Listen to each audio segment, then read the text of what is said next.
perfect match. Chosen by science, but you had to marry them right this second. You would tell me, well, that sounds pretty whack. And I would add, you have 8 weeks to know if you really love them. You just got married at first sight. Jason and Aysha gonna tell you wrong from right. Are all these couples just disasters waiting to happen? Imagine if one of them could be a perfect match. Hello and welcome to A Perfect Match, where we talk about married at first sight. I am Aysha, and I am here with my co-host who always brings BDE, Big Dad energy to this podcast. Jason Reed. Jason, how are you? Aysha, I was I'm good. I was a little concerned. I was like, whoa, hey. I mean, it's not that I'm saying it's true or untrue. I mean, I think we all know the type of energy I bring. But I will although you said, the big dad energy, I will give you grace for that. And I will try to find a middle ground with you as we move forward in a more positive direction. And here's a cheers to the second half of the season that we'll be going through after this episode. Thank you. Thank you for being so patient. I really appreciate it. And I tried to prep you. There we go. Could not be prepared for that. You're right. And we are not here alone. I'm very excited to have back one of our amazing guests all the way from Australia, Sarah Carradine. Sarah, how are you? I'm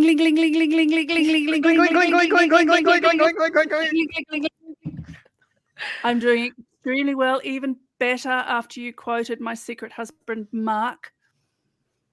He's my new secret husband, Mark, who you just quoted in your opening. Did I quote Mark? No, Aysha quoted Mark. Mark felt that Chris should have these. You went back a season. Oh, I'm sorry. No. Nicole's dad, Mark. I was like, wait a minute. No. Oh, yeah, okay. I was like, oh, what are we talking? See, Like, I literally see him as Nicole's dad.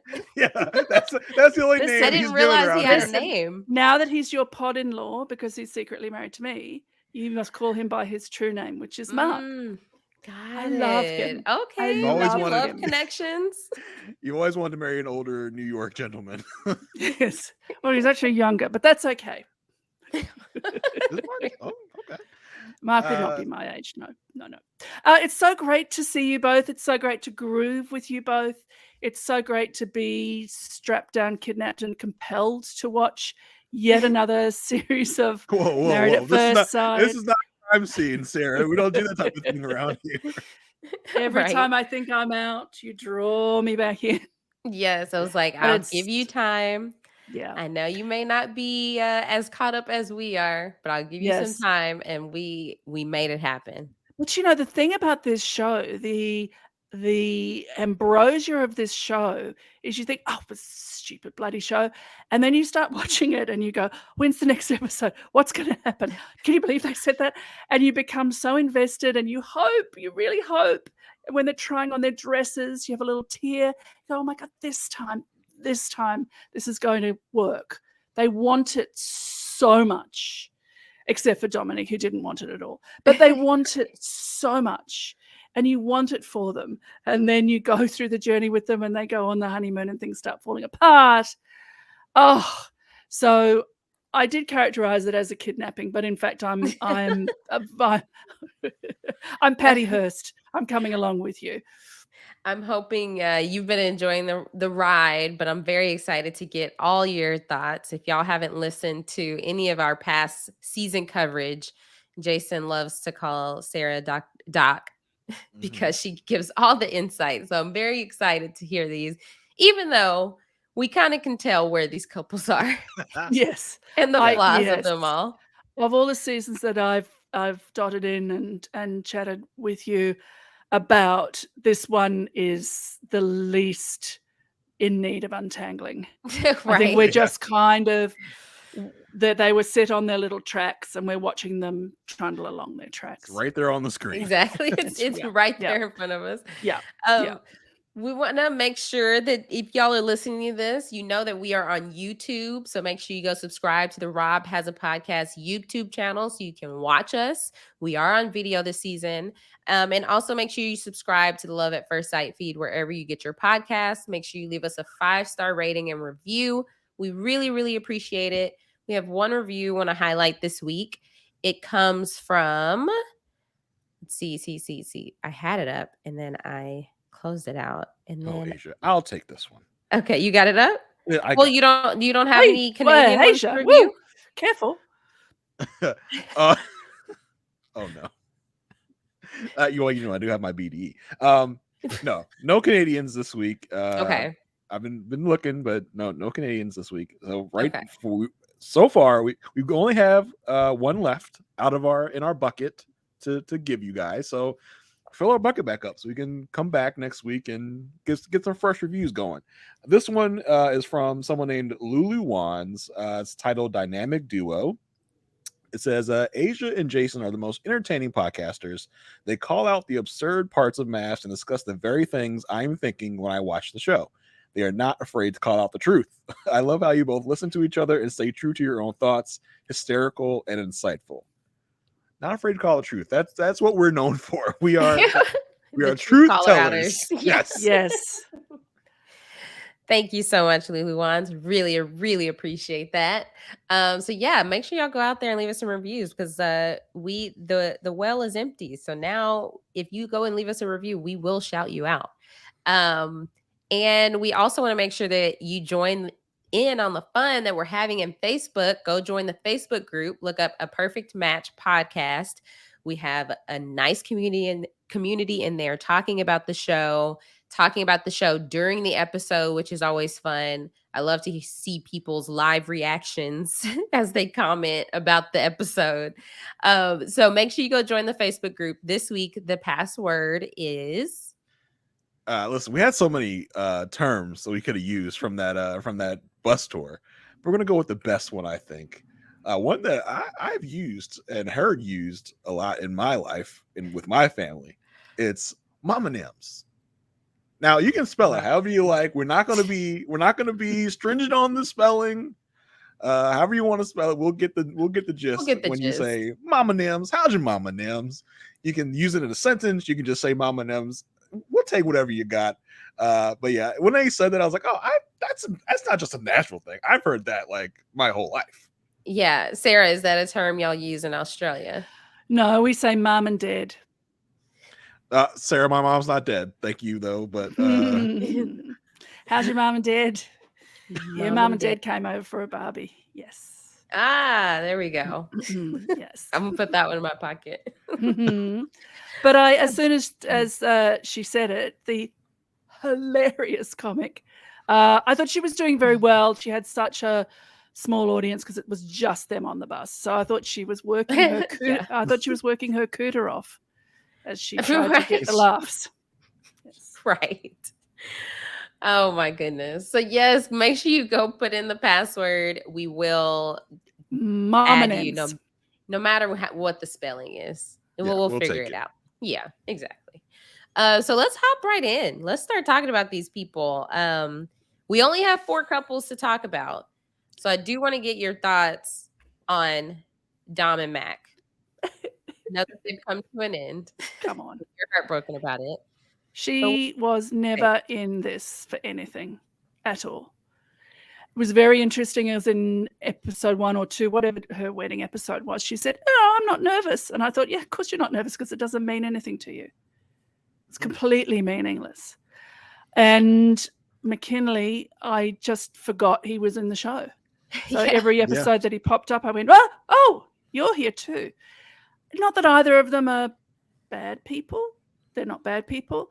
The interesting thing I think that production did was they called her an old soul. And Caster Powell was saying, this old soul, she's an old soul. And I thought, why do they keep saying she's an old soul? Because first of all, it's fairly meaningless. I mean, we sort of all know what it means. Sarah, she likes puzzles.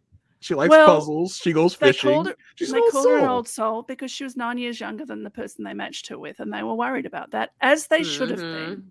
As they should have been. It wasn't just the age difference. It was And it wasn't just the match wasn't right. It's that, to me, Dominique was not there for the right reasons. Oh my God, reality TV just got into my head. Not the right reasons. She wasn't in it. She was never in it. And that's why she was so relaxed and happy, because it never meant anything to her. That's why it was so easy for her to leave. And that's why it was so easy for her to leave. And I did think the bullying dinner or potluck, where the others, and in particular Nicole, was saying, but surely, you know, and she said, oh, maybe. And then poor McKinley had to say yes. She was absolutely right. Of course she said maybe in that circumstance, because what's she going to say? Shut up and mind your own business? Is she going to say, as we would say in my country, Nanya? Nanya? Nanya business. That's global. Yeah, we say it too. You say Nanya? Yeah, we do. Yeah, it was a really hard decision, and I would appreciate it if you didn't, you know, carry on. Yeah. So it's not that anybody was bad or wrong, except perhaps the people who cast her. You know, and then when the marriage didn't work out, Pastor Carl, who, as you know, I love, said, well, you must have lied then. If this match didn't work out, you must have lied about what you wanted. It's like, oh, Cal, no. Yeah. Because we scientifically matched you. Cal. We scientifically matched you based on what you said. It's science. This is a proven art. Don't you see the success we've had the past 4 seasons? Exactly.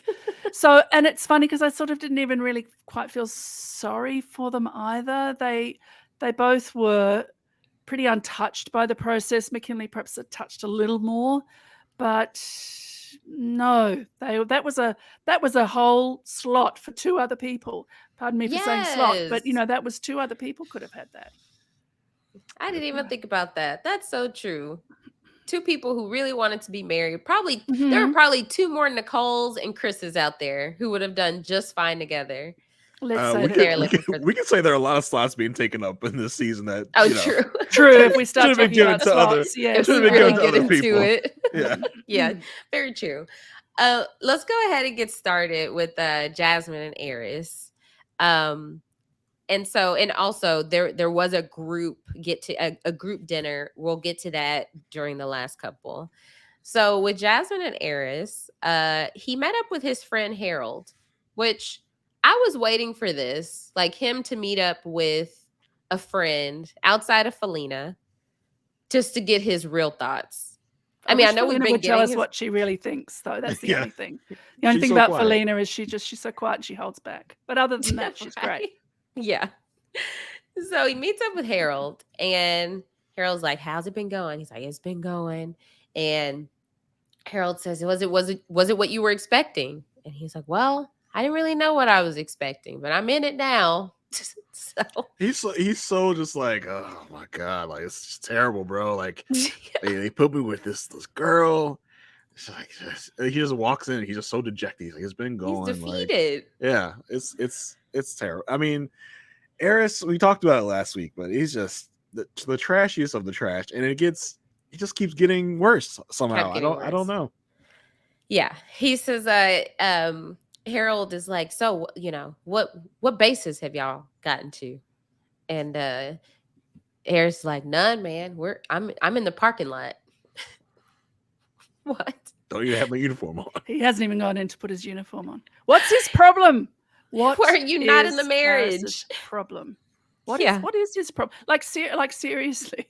I mean, you know, I joke around and have strong takes, but I look at that man and I go, what's wrong with you? Like, what's wrong? What is wrong? He clearly didn't. He's one of those people that unless they gave him exactly the person that he pictured, he wasn't in it. So it's not that he wanted marriage. He just wanted to be matched up with just this, like, I was going to say beauty queen, but that's what he got. He wanted to be matched up with Lauren London, apparently, who is beyond out of his league. Maybe that's what it is. He wanted to be matched up with someone who's out of his league, which Jasmine is, which someone in the Facebook group pointed that out, that maybe it's because Jasmine's out of his league that this dynamic is happening. but he wanted to be matched with somebody out of his league that he was attracted to, or he deemed attractive, to himself. It's just, he's so annoying. I mean, there's been a lot of theories thrown out there that maybe he deep down inside knows that she is too good for him. Mm-hmm. That she is this wonderful person that, as he likes to tell us all the time, is going to be so good at taking care of me when I need to be taken care of. She's going to take care of our kids. He is just very really into having his butt wiped. I mean, there's a lot of butt wiping going on. It's like, yeah, he is so like in his head about it, kind of subconsciously, I think, that he has really deemed her as unattractive because maybe he sees her as like, maybe even sees her as like a mother figure.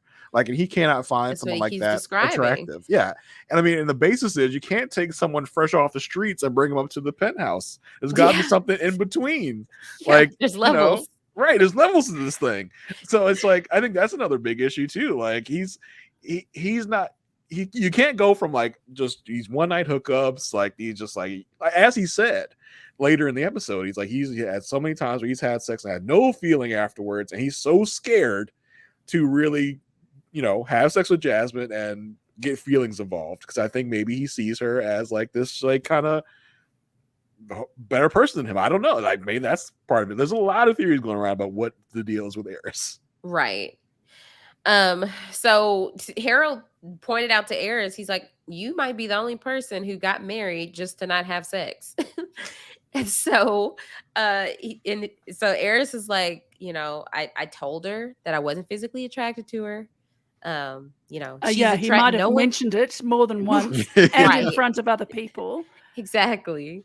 How's she feeling about that? My God. Exactly.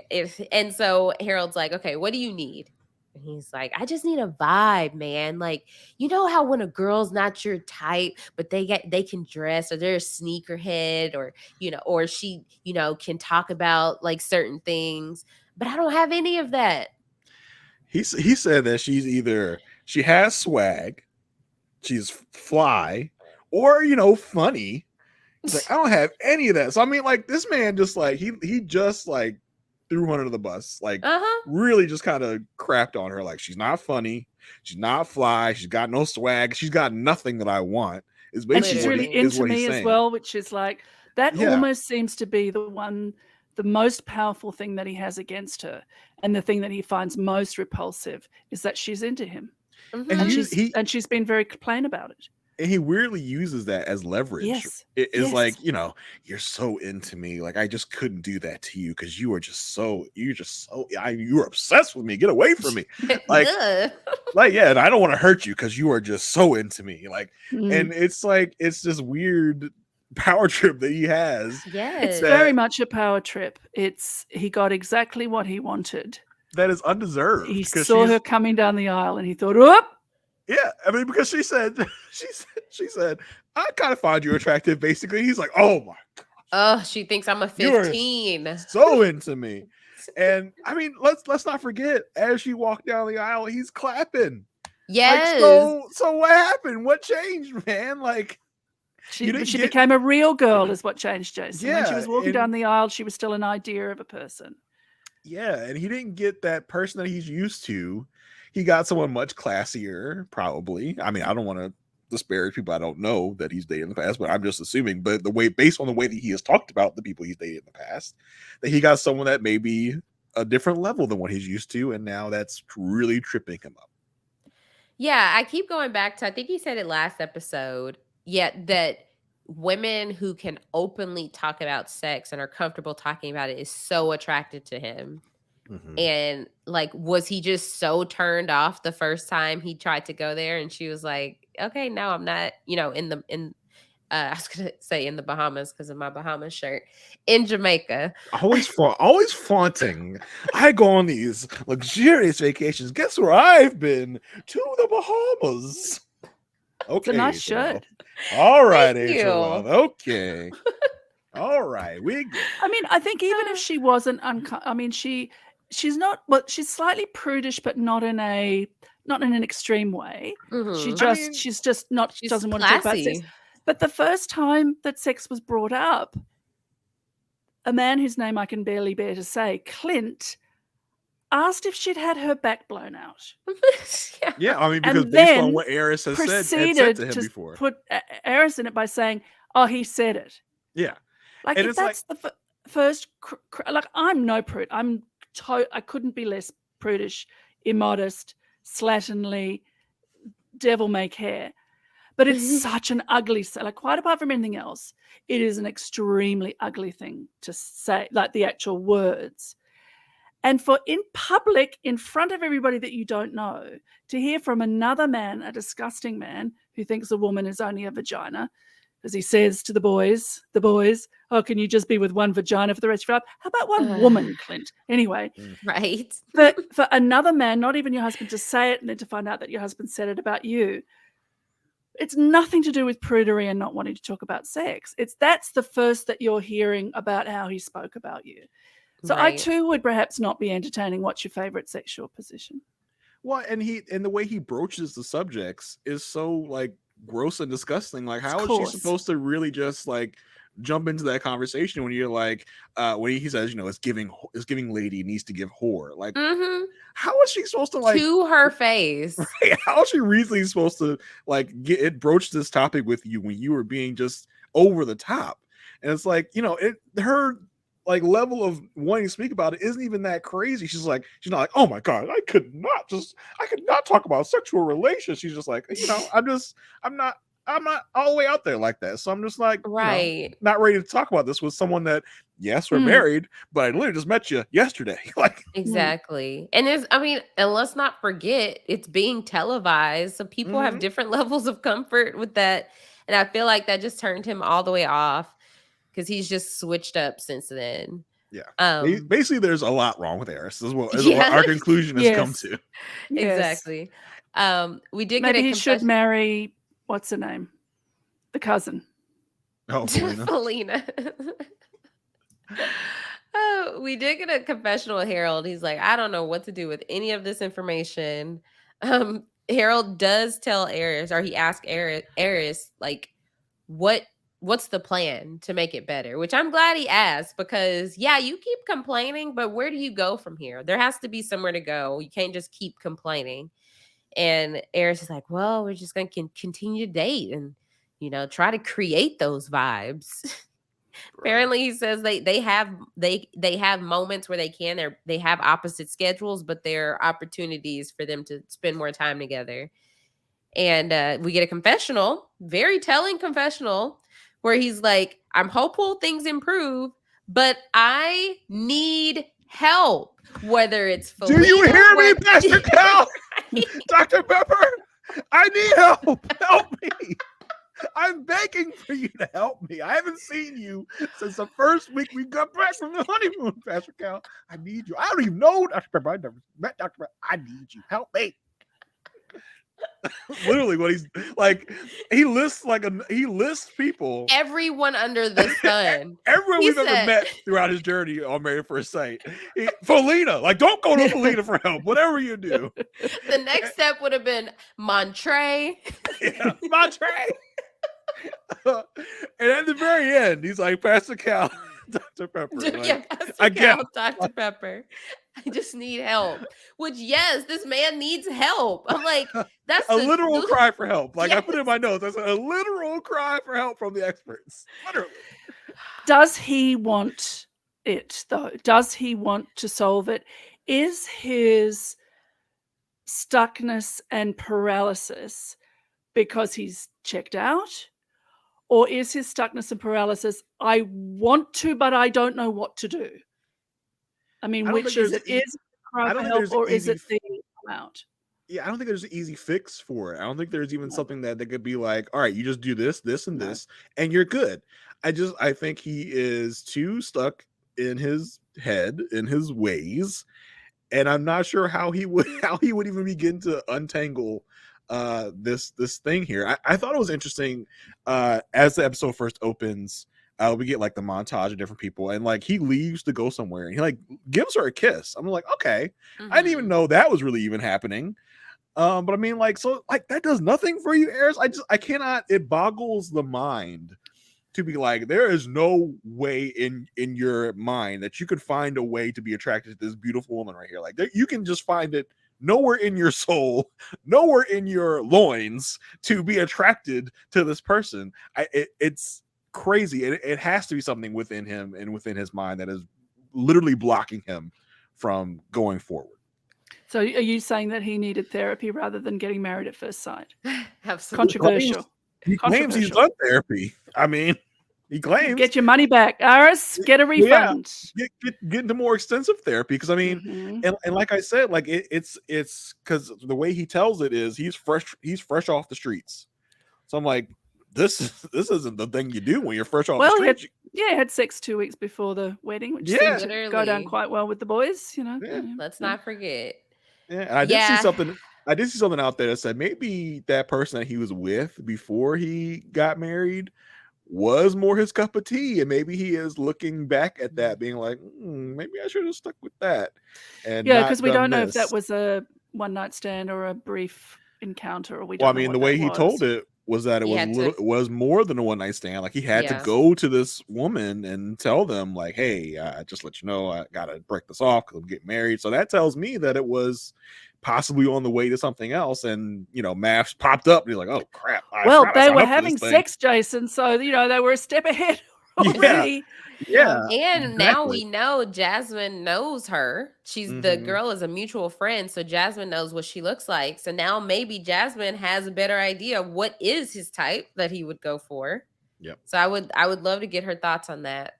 Yeah, so it's interesting. It's a complex situation, and like I said, I don't think there's any. He wants help, but I don't know what form of help is. Like what anyone can tell him or say to him that's going to fix this issue. That's the problem. We're in too deep. I mean, we're at 1 month and he hasn't gotten a proper sit down, like a one-on-one with, like, even if it was Pastor Cal, like, let's dig in and figure out what your issues are. Okay, yeah, you're not attracted to her, but what are the things what do you like at this point? Because he says she doesn't have swag, she's not a sneakerhead, she's not funny. Okay, but what do you like? Because you haven't walked away. You haven't decided to end things. So there's something. I think he's paralyzed, but I think you're right, Aysha. I think it should be a one-on-one without Jasmine there. Yeah. And in which case, although Pastor Carl is not a sex therapist, he's very frank about sex and he's very kind of straightforward about it. I think there have been other chaps like Aris that we've met before in our long history of watching Married at First Sight. And I at first thought, oh, he's another one of those boys, but I actually don't think he is. I think he's stuck inside himself. Even when he gives confessionals, his eyes aren't moving, so that means he's not thinking it through. He's just in a quiet state of panic, but there was something in him that wanted it, and maybe that's why the girl from 2 weeks before the wedding was working, because he had opened himself up to the possibility of a long-term relationship, i.e. a marriage, but he was waiting to be given a wife rather than finding a wife, and he might have found her. Yeah. You know who was a sex therapist though? Dr. Viviana. Yes, that's right. I miss her every day. I miss her every day. And as for Jasmine, I just think she just doesn't know. She doesn't know how not to be the pursued, I think. Yes. She doesn't know how not to be the responder.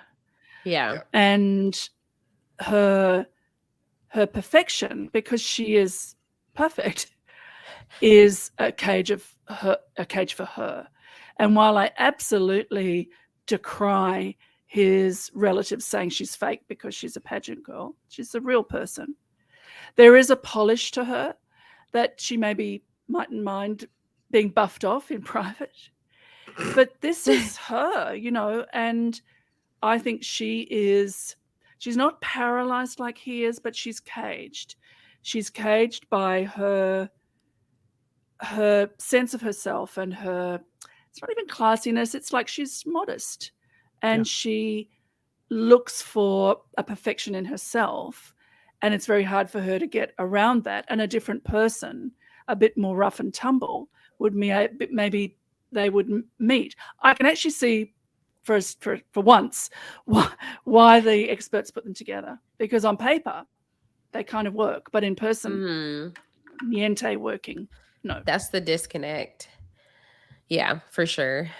So we did get their 1 month anniversary, the part that he planned. So Can I just say real that quick? he planned. This is one of the saddest 1 month anniversaries we've ever had on this show. Like yes. it was so like unromantic and so like, you know, usually we get like at least we at least have 2 or 3 couples that are in a good place by the 1 month, and it's usually like we're so romantic, remember our vows, like this and that.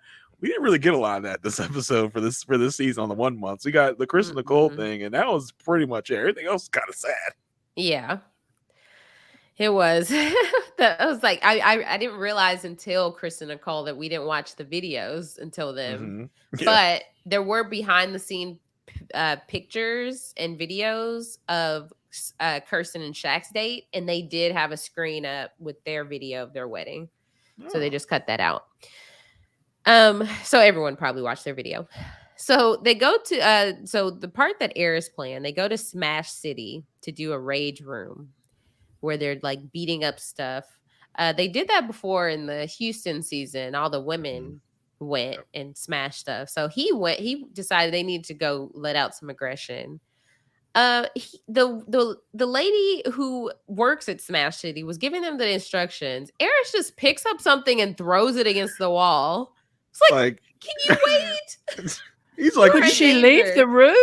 He's just a bad little kid. Like this literally is something like this, like a bad child would do. Like if someone's trying to talk to you, be like, like that.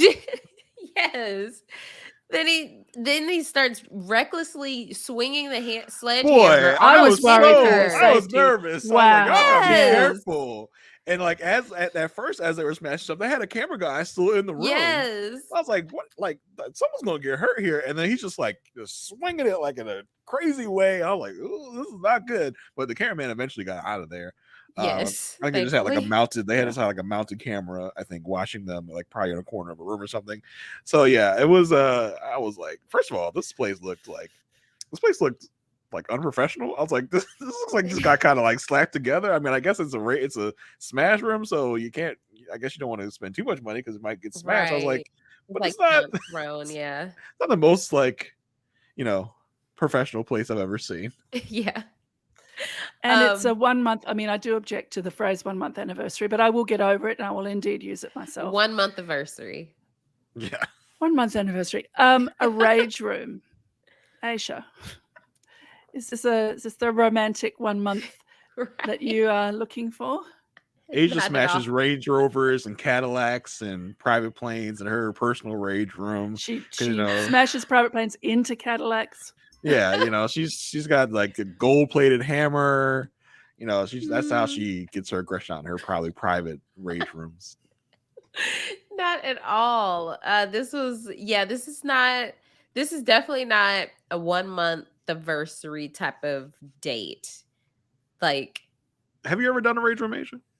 I haven't, but I've always wanted to. It really seems like something that you would do. Like, but then I started thinking about it. Then I'm like, would I hurt? Like, you could hurt yourself, and then I'd feel so dumb. Like, oh, I hit that too hard, and I injured myself. Now I have a cast on my hand. How are you going to hurt yourself? Like if you hit something that, like, let's say you hit concrete, you didn't know it was going to be that hard. Like, if I hit a TV, right? Uh-huh. And I'm thinking, oh, I could just hit a TV, but I've never smashed a TV. You know what I mean? It's very therapeutic. Have you been to one? Aysha, come on. I am not in the hipster experience, escape room, rage room, cidery type of person. I think you know that. Our listeners and viewers know that. So no, I have not had this experience. I've seen it many times in reality shows and TV shows. Sounds like something fun, but I'm sure it's overpriced wherever just hit your bed with a tennis racket. Same thing. I just go to a junkyard with a sledgehammer and do the same thing. I don't know what you don't have to actually smash the thing. Just hit, or go do a boxing class. Exactly. Run around the block. True, that's a good option. Yeah, I do sometimes. Like I'll play my drums if I like just want to get out some Badum-tsh. Yeah, gets out a lot of not aggression. I don't have any aggression, but I Energy. guess Frustration. Frustration. There we go. So yeah, like we said, the camera guy, the producer, they got out of there, thankfully. And he was just being super reckless. I'm glad she did not get hurt in the process. I don't think she realized how close to danger she was, because I was gripping, just waiting for the moment for the camera to cut. Literally. So we do get a confessional from her. She's trying her best to be optimistic, but she is very overwhelmed and frustrated. But it did feel good for her to let out some of that frustration with this date. So we have that. Now it's her turn for was that her, or was that Married at First Sight that set up this Yeah, I dinner? thought that was just the MAFS mandated, So y'all need something romantic. Yeah. We need y'all to sit down and talk to each other. We're going to compel you to look at photographs of the worst day of your life. Yeah. The day you made the worst decision. Her dress was really beautiful, though. Her dress was you stunning. regret. The day you regret for years to come, where we have to make you watch we have a permanent record of it. Yeah. So they go to this, it's a nice looking location. She's wearing this pretty orange dress. He showed up. I could even I was like, what? I don't know if what he had was maybe it was fashionable. What was a polo and some jeans? What was it? Well, it was maybe not cargo pants, but joggers with some sneakers and just it was a unacceptable, Aysha. Using a lot of words. The same level. Yeah. It was unacceptable. And so, but then I was like, maybe he's thinking that that was some swag, but I don't know. They look at their wedding book. She recognizes that she was really happy that day. And it's making her realize that the Jasmine she is today is a lot more guarded than she was at the wedding. And, it's because of this experience that she's had with him. So they go through and they read their vows. Ironically, his vows are all about what love is, even though this man has never been in love. It's it was just not lost on me. I've heard that love is. Right. People apparently. Felina said. And so he ended, his vows ended with I'm going to put forth effort each and every day. She's like, do you feel like you've put forth effort each and every day? He's like, nah, I haven't. Wow. She lives she's done. She was just so you said you're going to put an effort. Do you feel like you put an effort every day? Right. I feel like you haven't. He's like, yeah, no, I definitely haven't. I was actually kind of surprised that he said it like that. He's like, yeah, me too. Yeah, I definitely haven't put in effort. I was like, oh, wow, that was yes, because a different version of ours you would expect to say, yeah, I have, but he knows he hasn't. No, he looked at his sneakers and shuffled the stones around and kicked up a little bit of dust. It's like, yeah, you haven't. Yeah, she's like, why? And he's like, well, marriage has been challenging. Who would have thunk it? Getting married at first sight would have been challenging. Didn't Fan tell him? Right. He's like, I feel like I'm still in shock, and I feel like I just came around to the fact that I'm married. He blacked out. He's like, where am I? Yes. He's like, we're a month in? Eris, we got married a month ago. I'm Jasmine. Yes. I'm your wife. It's like, oh, damn, really? These are our babies. We have 5. You have sex with me every day. You find me very attractive. Mm-hmm. Right. Yeah, Jasmine says she wants to have babies and build an empire. So, yes, Jasmine, go find some other man to do that with. Right. Boy, I cannot help but think. And I mean, I feel like after this season, this cast should take it upon themselves, and maybe even film it, to rearrange themselves into couples. I could not agree more. Jasmine and Shaq. Yeah. I mean, yes, 100%. Both work late, both out all the time, very busy. Yeah. Kirsten, who is probably more of Eris's, body type, I would think. But I think that would just be giving Eris too much of a good thing. I don't think it would be good for Kirsten, I unfortunately. feel like she would be too agreeable with Eris. Yeah, Kirsten and Gina, put them together. Yeah, that'd be good. And then, I mean, you know, Clint and Clinton, nobody. He doesn't deserve anybody. Apparently, Clinton Dom. I think Dom deserves someone like Clint. Oh, actually, now, because she said Yeah. she wanted someone older and established, and Boom. Clint certainly knows absolutely everything about everything, Yeah. and then has Mac done and- it. If you've done it, he's done it twice, and Mhm. if you did it a little bit, he went to the top of Everest. So you know, she might find that attractive. Yeah, and then Mac Eeh. and Gina. Like, come Yeah. on, give it a shot, people. Don't There do we Gina go. like that. That's Don't what do Gina like that's why the Where Are They Now is 3 episodes, because Mhm. they're like, we're trying to redo the Yeah. 80s. Well, with different spoiler, if couples. you watch MAFS Australia, this has happened. Yeah. There's been a little bit of swapperoo that's worked very well. So I have heard. Mhm. So they finish this date with, we get a confessional from Eris saying he just needs to find a better connection with her and find their commonalities. He says for whatever reason they have better conversations when they're out and about. What? That doesn't make any sense. I was I like, know. what are you talking about? Over at home, I guess. Yeah. But what have you been doing for 30 days? Not communicating well at all. Yeah, saying we don't communicate well in every confessional. Yeah. It's like, well, start. Yeah. You know, this is what I say to when I'm teaching my swim squads, grown-ups. I say, stop getting ready to do it and just do it. I Yeah. would like to say this to Aris. Stop getting ready to do it and just do it. Yeah, that is honestly feels like what he's doing. So I remember on the episode thinking that they were done with this date, and all they did was relocate to a different table Yeah. to sit down and eat.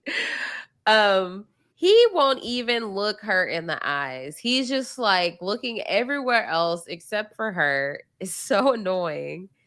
She says, It's interesting. I sort of took very brief notes as I went through the season up to this episode, and I see that I wrote Jasmine and Aris don't look at each other during the ceremony. During "Oh, their marriage ceremony. Yeah. I have noticed he has He trouble can't look making at her. eye contact. Yeah. Yes. Well, it Yeah. might just be yeah. Like I found that sometimes he will look at her when she's talking and she's not looking, but she's more so in a like, I'm thinking about what I'm saying. He's like, what he's saying isn't that complex. So it's like he's just like not, I don't know, just not interested. And also, has anyone ever told Aris that not everybody has to get married? Has anyone ever told Aris that you can have That's one what night, he 2 needs- night, and 1 month relationships for the rest of your life? That's what he needs to Has realize no one after this ever experience. told him that you don't have to be married. You don't have to be in love. Like none of this is necessary. Yeah, exactly. So she tells him that she's hoping that this is a reset and a recharge. She asks him like, what is he feeling? And he says like the first couple of weeks he was closer to being checked out. So like now he's trying to move more to the middle. Boy. Just the worst thing. She said, yeah, they've been stagnant, and he feels like he's just been working on trying not to hurt her feelings. He feels like it would be easier on him if they just decide we're not going to have sex until after decision day. I said, what? He's like, that then it would just not be a wait. She's like, You wouldn't. I don't feel like it's been a wait. Yeah, she's like, has it been a wait? Yeah. I'm not feeling a wait. You feeling a wait?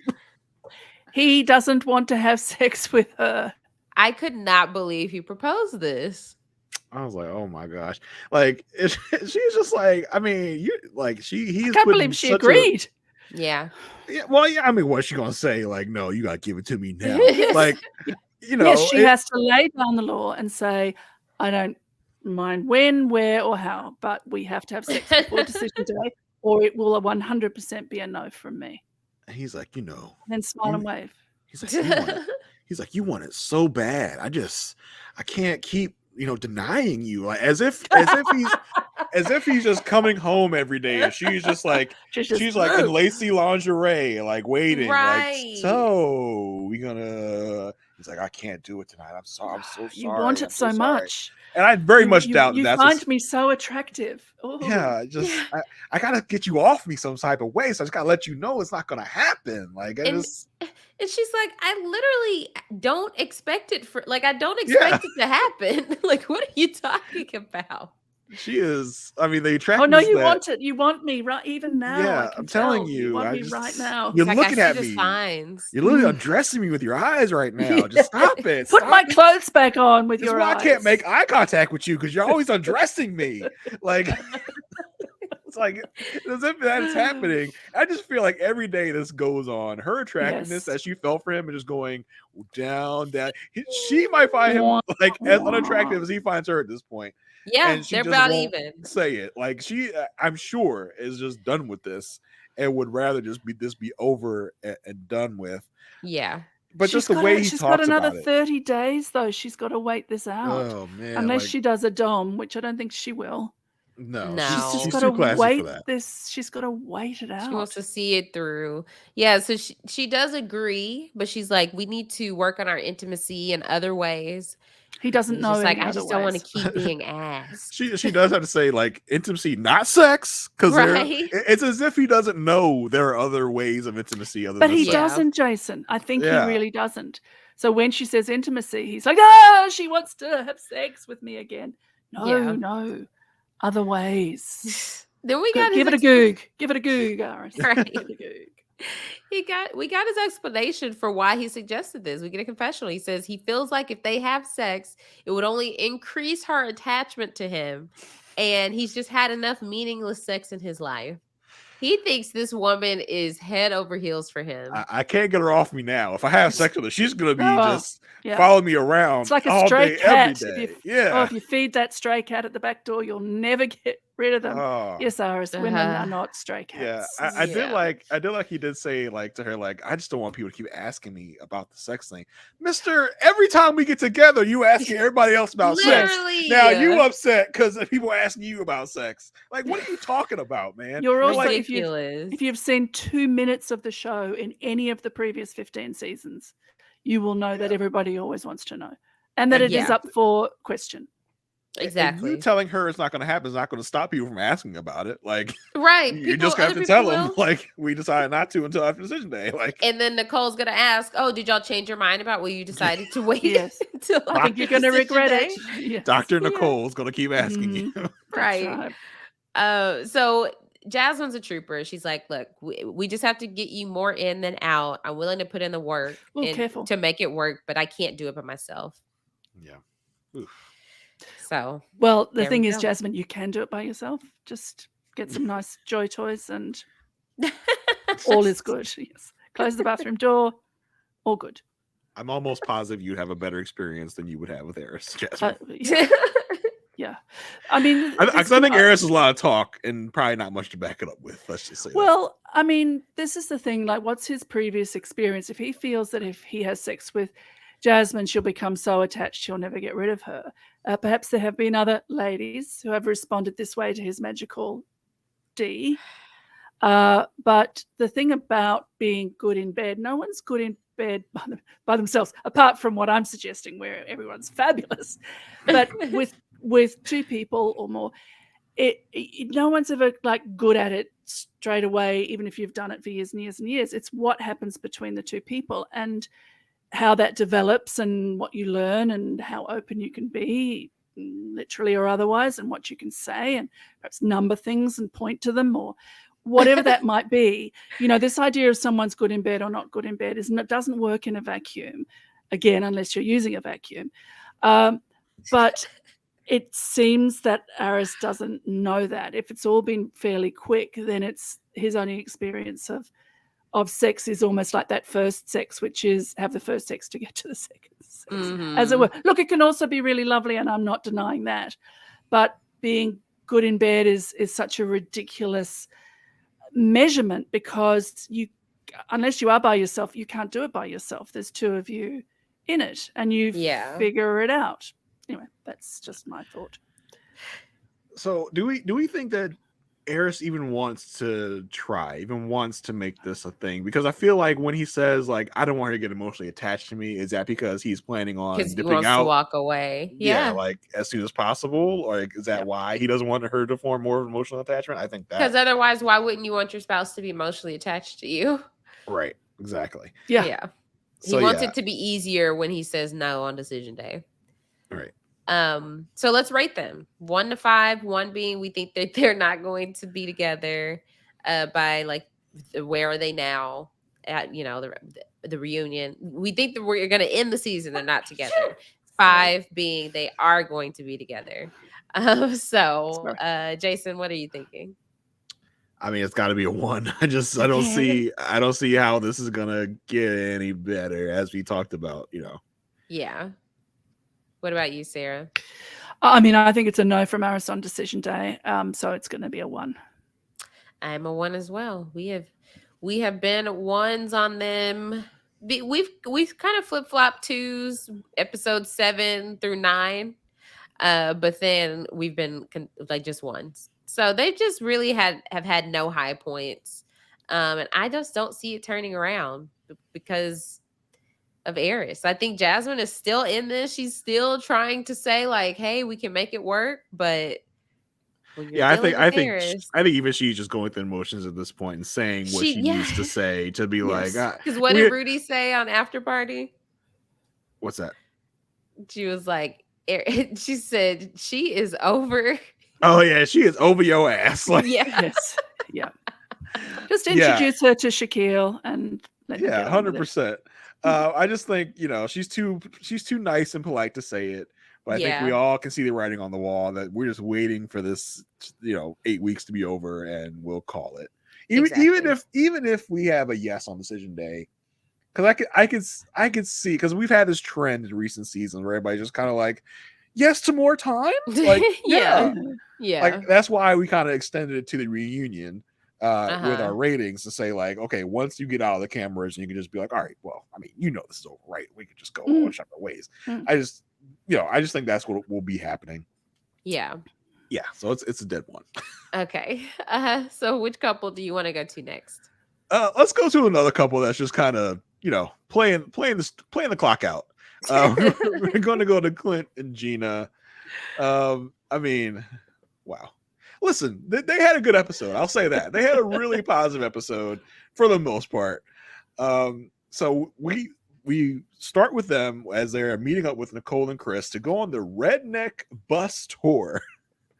I did say, Redneck Comedy Bus Redneck Tour. Comedy Bus Tour. You forgot that very important. That's very important, actually. That's a very important Comedy. distinction. Yeah.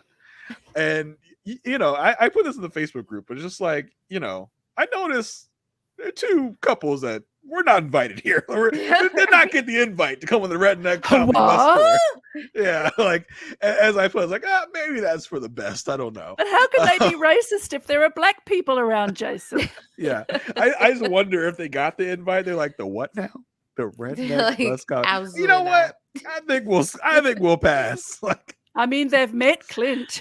I'm sure they do want to pass. Gosh.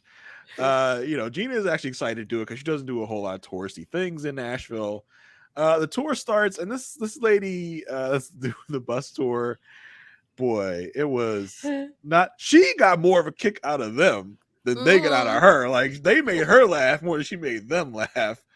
I mean, I'm not a Clint fan, but he was giving her, what she needed.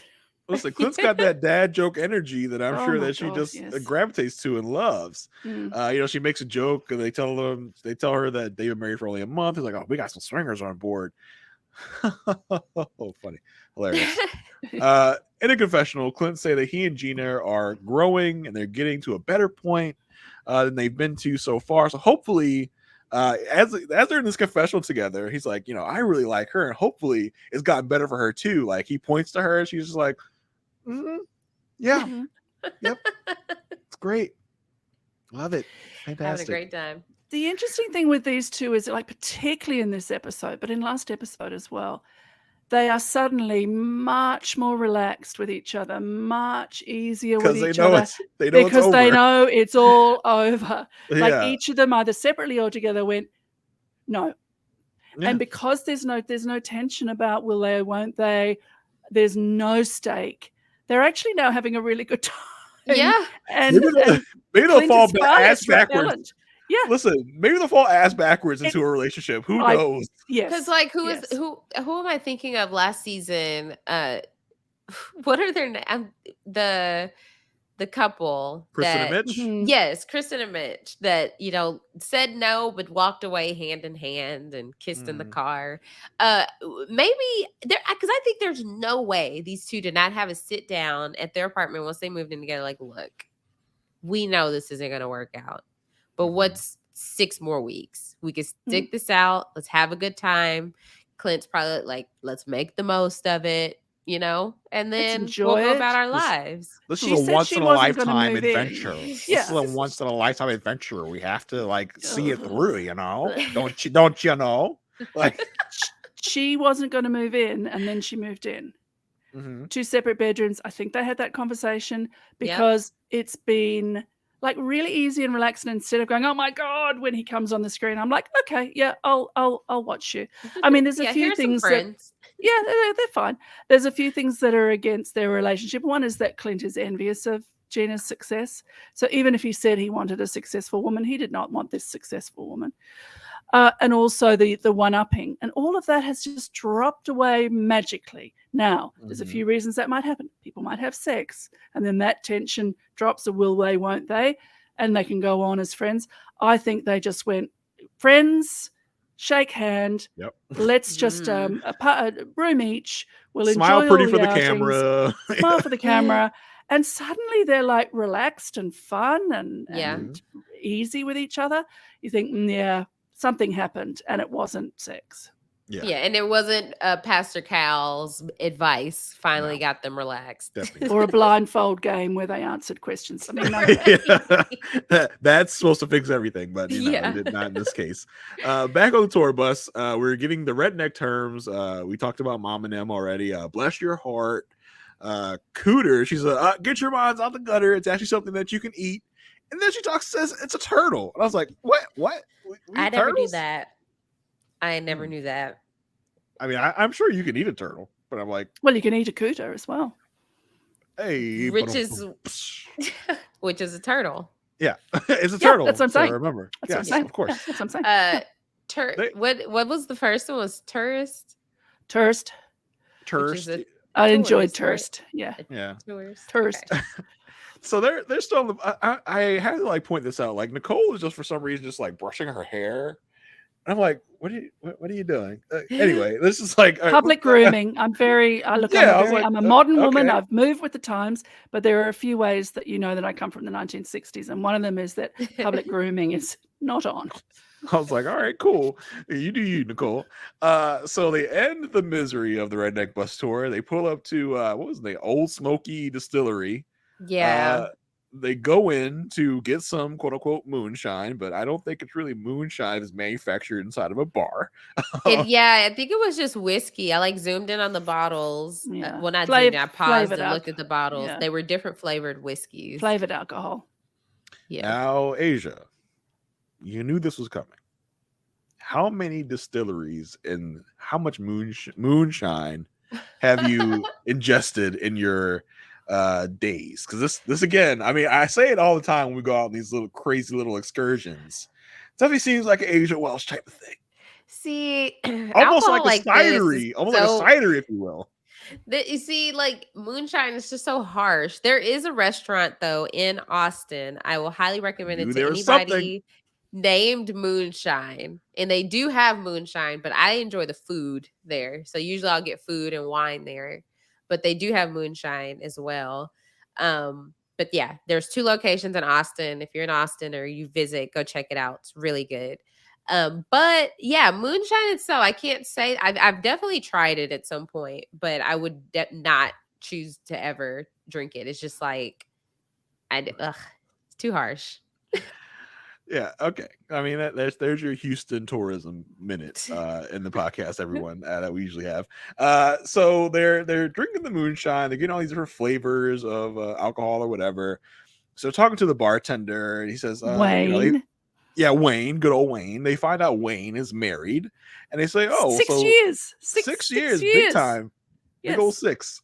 So they say, oh, so can you give us some advice? He gives the most basic advice you can give. He says, just be honest. Be It's like, honest. That's yeah. it. Like, Successful wow, you're blowing my mind. Wayne marriage. says, Eris look, is like, but I'm always honest. yeah. Wayne says, like, I didn't say I was a great advice giver. Y'all asked, so I'm just giving you what I got. And Clint does say, I've actually been told that I'm a little too honest. Yeah, Clint, that's definitely true. AKA just rude and thoughtless, but there you go. Yes, exactly. I'm just being honest. Just being on. No, you're being rude and thoughtless. Exactly. So Nicole, she always has her, therapist hat ready, handy, couples therapist hat ready and handy. She asks them, so how are you guys doing? We find out Clint does all the cooking. Nicole says, you guys are doing really good as a team. Gina says, well, our biggest goal is just to have fun, see what grows. Then the topic of taking last names comes up because they want Clint wants Hank to take his last name because Hank has really bonded with Clint and kind of become his like surrogate, like doggy. That's the love story of the season. Really? Yeah, for sure.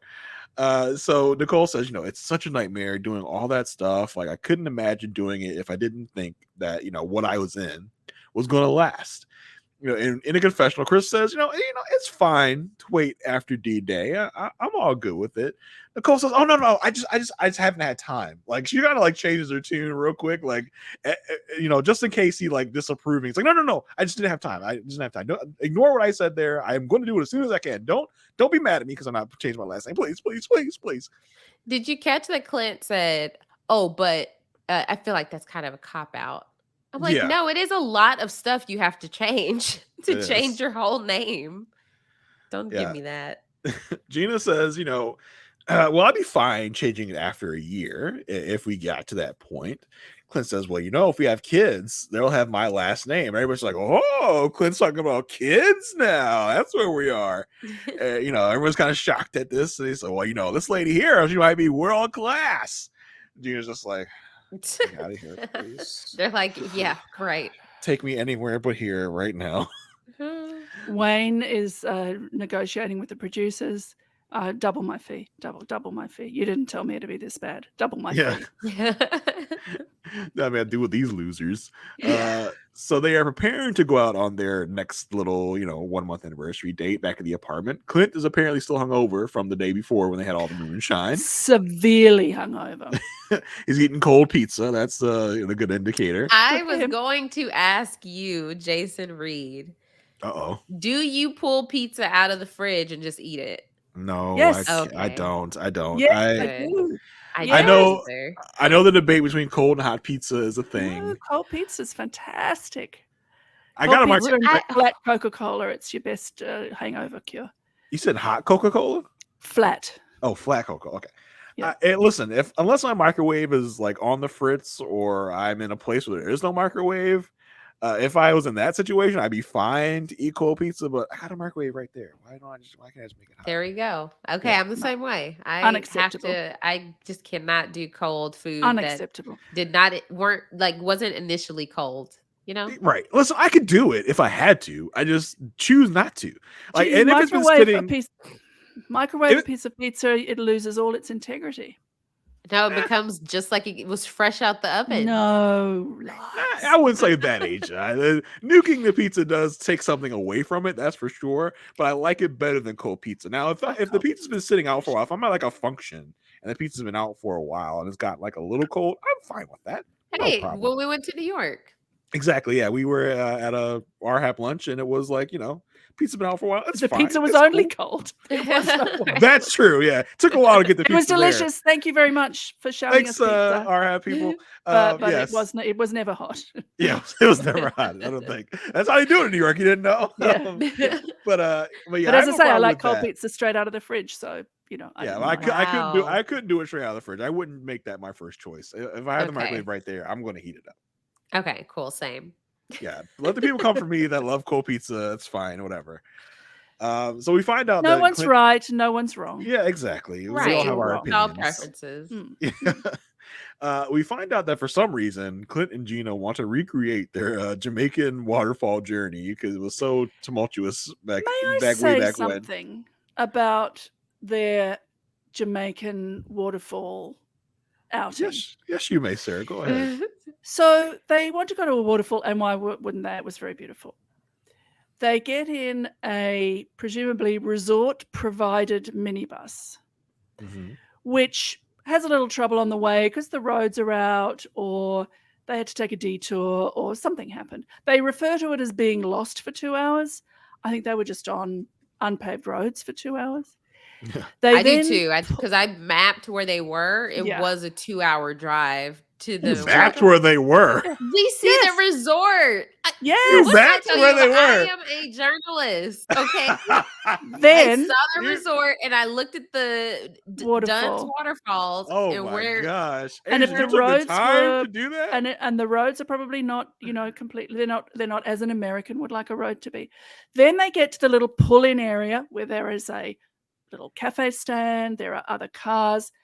Then they walk down a forest stairway. So in other words, it's not a concrete stairway, but it's a stairway that is man-made or woman-made by, bits of wood shoring up the forest floor.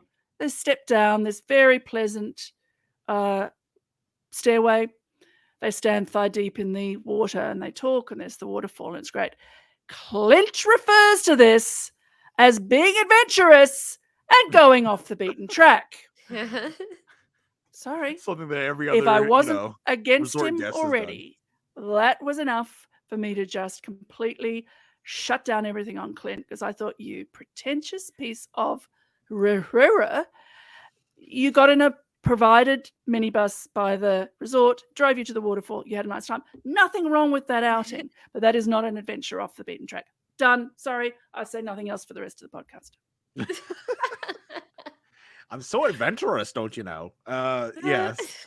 So yeah. Well, I'm adventurous, and she's not, and I'll make her be adventurous. Fuck off. Yeah. Oh, sorry. Sorry. This podcast is rated clean. So they want to recreate it for some reason. This time, though, For some odd reason. they actually make it to a waterfall this time. Spoiler alert. In a confessional, Gina says, if this 1 month has felt like 3 months because they dove into things really fast. They talked about stuff they wouldn't normally talk about when you're just dating. She feels they're growing and getting more to the crust, as Clint likes to say. They want to get to the crust of each other and really talk about their lives. They head out. Gina, Clint, and of course, Hank is there with them. Go out to their hike. Gina talks about last time she did this was Jamaica, and she's wanted to do more of this and see the more nature in Nashville. I didn't even know Nashville had like such a big nature scene. I don't know. They actually make it to the waterfall. They take a dip, although Gina for some reason would not get in to the water. She just kind of stayed on like kind of the ridge and just watched him like a proud mom. Like, you go ahead, honey. You go run into the lake. Go run into the waterfall. I'll just stay right here and watch you. I don't want to get my hair wet. I guess was the conceit. Or her bikini. I thought it was adorable that Hank was whining for Clint while he was way over there. That's how you know he likes him. Exactly.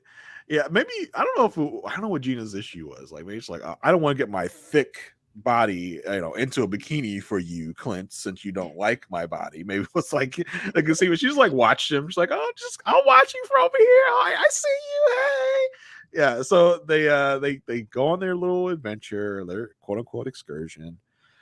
In a confessional, Gina says, this is what she's been looking for. Someone who is compassionate, adventurous, has a sense of humor, loyal. And she feels like she kind of has that in Clint now. So she is hopeful, and she says that she can see a future with Clint.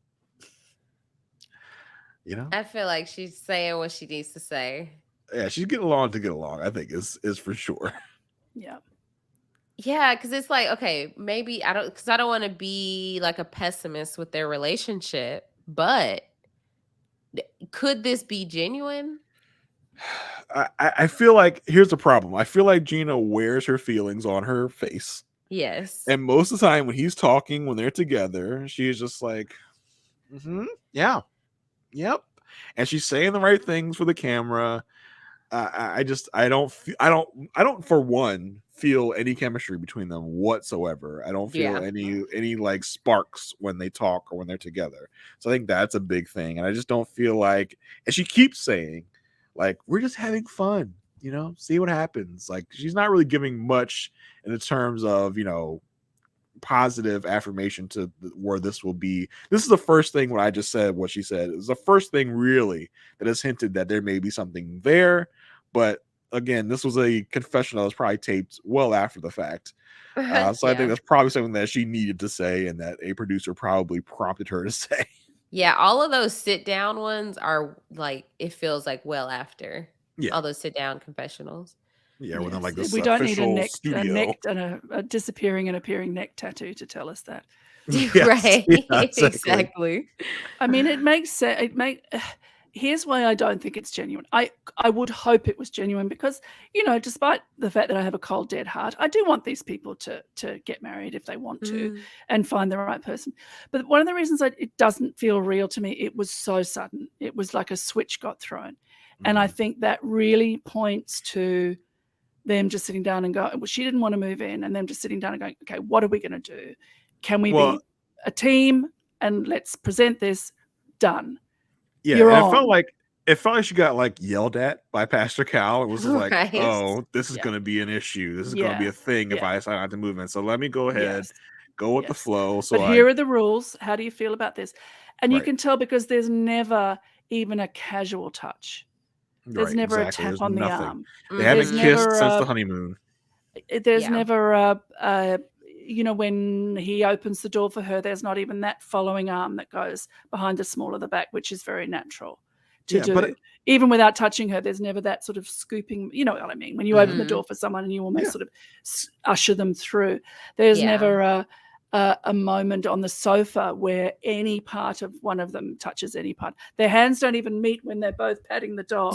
Exactly. If things were genuinely as they say they were, you would see very unconscious, almost shadow moves of, touch and so on, and they are not present. Plus, she is really restraining herself from rolling her eyes every time he speaks. Yeah, she doesn't do that great of a job at it sometimes. But it feels like it almost feels like Clint is more genuine than Gina. I almost feel like Clint does want this. He may or may not. She decided by herself. Yeah, I mean, he may or may not feel that it's over, or maybe he feel that it's some way to save it. I feel more genuine from Clint. I don't know. Maybe it's a good act. I don't know. Yeah, I can agree with that. I do think that Clint is hopeful that even if they did have this conversation together, that hey, we were just going to see this through. He may have ended that conversation like, and let's see what happens. Maybe we'll end up realizing why we were. She's probably like, no, like that's not gonna happen. Well, I mean, it's true. I mean, we talk about it that there was a decision made between the two of them, but the same goes if she made the decision herself. Yeah, exactly. So we come back to them. They are Gina has decorated the apartment to look like Jamaica as they continue to recreate Jamaica. Exactly. I was like, are they back in Jamaica? I was very confused. I was like, did we? Yeah, I thought this editing's out of order. They're in Jamaica. So convincing. Yeah. In a confessional, he does say that he feels like they are a better couple since Jamaica, but they do need to expedite things in hopes that it will come naturally. They're eating, I think he picked up some Jamaican cuisine. They're eating some oxtail. And he asks her, like, have you ever had camel? She says, no. And sometimes the stuff you say makes me want to stop eating. Now, this was interesting because in the preview from last week, when they played this, the music cut out. And it was like, meow. I was like, oh, she is really pissed at him for saying this. But here in the actual show, it was just like, oh, you're so silly. Like, you make me want to stop eating sometimes. Like, okay, mass editing, clever, good. Like, I love to do that. Yeah, as if it was going to be some bigger issue, but it was more like a silly thing. Yeah. And then we get into this really odd, which I'm sure Asia almost turned off the show at this point, where they talk about what if they would eat Hank in the apocalypse. They joke about it for quite a while. It went on too long. And again, I have to say, folks, this is the stuff that made it into the hour and a half show that was cut from 2 hours. Like, This is the material. Just to let you know where we're at. I did love Gina's answer. She says she would let Hank eat her, Yeah. which that's the move if we got to start knocking people out. How about us three, me, Pepper, and Cinnamon, survive together? Ever thought about that? Why we have to like? I just couldn't believe they have this conversation. I was She just says to like, him, if you eat Hank, you'll be by yourself for the forever. yeah. Yeah, it went on way It went too on long. way it like that's like a hee hee ha ha type of passing comment. Mhm. But they just kept because they have nothing else to talk about. Like, well, let's say you did eat Hank. Which paw would you start with? Like, Do you think his left or his right ear would be tastier? which end do you start with? Like, so they do get serious. If She you could asks him, surgically remove one leg, he could still be alive. You could eat that leg. how many parts would you take before Hank would die? What you could eat? I was just like, God, move on. Would you just take parts, or would you kill Hank immediately so he wouldn't feel the pain of you taking limbs from him? Well, then how would you preserve the body Good as you question. eat it slowly over time? See, it's gotta Yeah, think about can't. this That's stuff. not one meal. Hank's a big boy. Yes. Oh, Hank yeah. would be quite stringy, I think. Too gamey. You'd want to marinate him for a while. And y'all, this is legit how long they talked about But it. this You could- is the good funnier than thing- what they said. The good thing is you could shave him and use his hair as a blanket before you dismembered him. Oh. You'd have to That's- skin him rather than shave him. Sorry to correct you. If you No, just shave correct him, away. you've just got hair everywhere. Hair But if you everywhere. skin him Good point. and tan Good the other point. side, Gorilla now glue you've it got- onto a Yeah. sheet of Hank has multiple uses. I feel like in week 1 of the apocalypse, you take Hank out. I mean, Keep I him for have warmth to and companionship. pet Pepper right now to cleanse myself of this conversation. Yeah. Just all right, we be get zen again. we get serious. We get serious now. She asks him what he's excited for in month 2. She's like, oh, I bet you're excited about the crust. He said, oh yeah, I really want to get that crust. I want to know you outside of your work self. I want to know what your personal goals are. She talks about her passion for mentoring. She says, that's why I have this salon. I really like mentoring people. He says, oh yeah, you run a good shop. And he admires how people look up to her. And it's nice to see that the motivation and drive that she has matches his own. So he likes that part about her. And because they're complimenting each other, she's like, I like your overcommittedness, to who you are, no matter what people think of you. You like to have a good time. You don't take life too seriously. And I guess it's growing on me. Like everything ends with a question mark. For Gina. Yeah. Like, is that okay? Yeah. Montre? Is that good? Like she looks over producer like, it's good, right? You can use that. I'm just imagining that bus ride back with Clint absolutely pissed on the Mhm. moonshine. That would have been very uncomfortable. And I think there would have been a lot of comedy on the return trip. Yeah, I'm sure. And in confessional, he says, it's a lot to see how much they've grown and the monumental leaps they've taken. And they're going to keep working at it because they're both dedicated to this. Oh. That dedicated to the 8 weeks. Yeah, to seeing this process through. Yeah. 30 more days, 30 more days, 30 more They days. probably have Yeah. a countdown at home. I'm sure they're just Xing off the calendar. Yeah. Yeah. So, ratings. Let's get to it. Sarah, what are you thinking? Look, I would like to stand by what I've said. I think either Gina and Clint together or Gina by herself has decided it's a no. I could see them both saying yes on decision day because now that the tension between them is gone and they're kind of getting along and there's an ease there, I can see that they wouldn't really want to embarrass themselves and each other. So I can imagine them saying yes on decision day, but I think their chances of still being together at the reunion are at a 1. I could see Clint saying yes and Gina being like, yeah, no, I thought you understood this Yeah. was gonna be a no. I don't know why you just said yes. We talked about this. Remember, Clint, that we were gonna say no. It's like, but I thought we were doing so good. Like, no, I'm taking off as soon as I can get out. Right. Yeah. I was a hostage and Yeah. I'm leaving. Yeah. You just didn't realize you were keeping me hostage, Clint. Right. So I'm also going to give them a 1. Yeah. Me too. It's just no other way I can go. Yeah, I mean, I feel like they had a good episode, but it's just like, I still don't getting buy along. it. That's I it. don't buy it from Gina and Clint. I don't buy it. Just the unpleasantness has dropped, and he hasn't said anything, revolting in the last 2 episodes. So we feel slightly warmer towards them. Also, he can cook, which is good. Exactly. Yeah, they're It's not enough. surviving. It's not enough. All right, so yeah, that boy, this whole rating thing is not going well for our couples here At all. in this season. And this maybe It's we'll get to the never end been and we're so completely flat. wrong. But in no time when I've come on has it been this flat that we all agree. And Right. so yeah, low. it's never been this this obvious that so many of our couples are just doomed for failure. Yes. But unfortunately. And it's not even episode 11 of season 15. We were let's see. We were at a 5 for Stasha and Nate. We were at a 1 for Morgan and Ben. That's fine. We were at a 3 for Mitch and Kristen.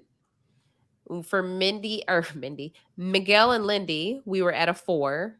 Justin and Alexis, we were at a 2. Yeah. I mean, I don't know. So I don't know if you've ever had more than one couple get consistent ones. Yeah, for this long. It's sad. Yeah. And it's not even that they're, deliciously terrible, and we've got a lot to pick them apart. I mean, I feel like nobody's the bad guy anywhere, which is really annoying, apart from Clint.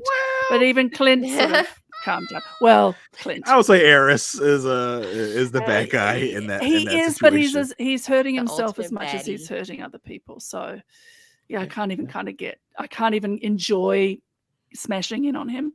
Yeah. Clint is not a good guy. He's just not a good guy. That was Clinton, but he can cook. He can cook. Yeah, Yeah. That's his redeeming quality. Yeah, those tacos looked amazing. I would have eaten those. I would have been pleasant to him for the 20 minutes it would have taken me to eat 5 of those. Where are we going next, Aysha? Let's knock out Nicole and Chris so we can save a very dynamic couple for last once again, as we did last week. So Nicole's dad comes over. Mark. Name Yes. him. And he he says, "Oh, and so this is the husband?" Nicole's like, "Chris?" Boy, Mark and Clint will get along just great because they both have the same dad jokey energy. Yes. Exactly.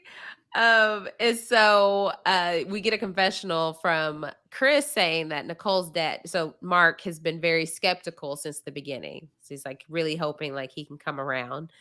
So Chris and Mark go out on the balcony, and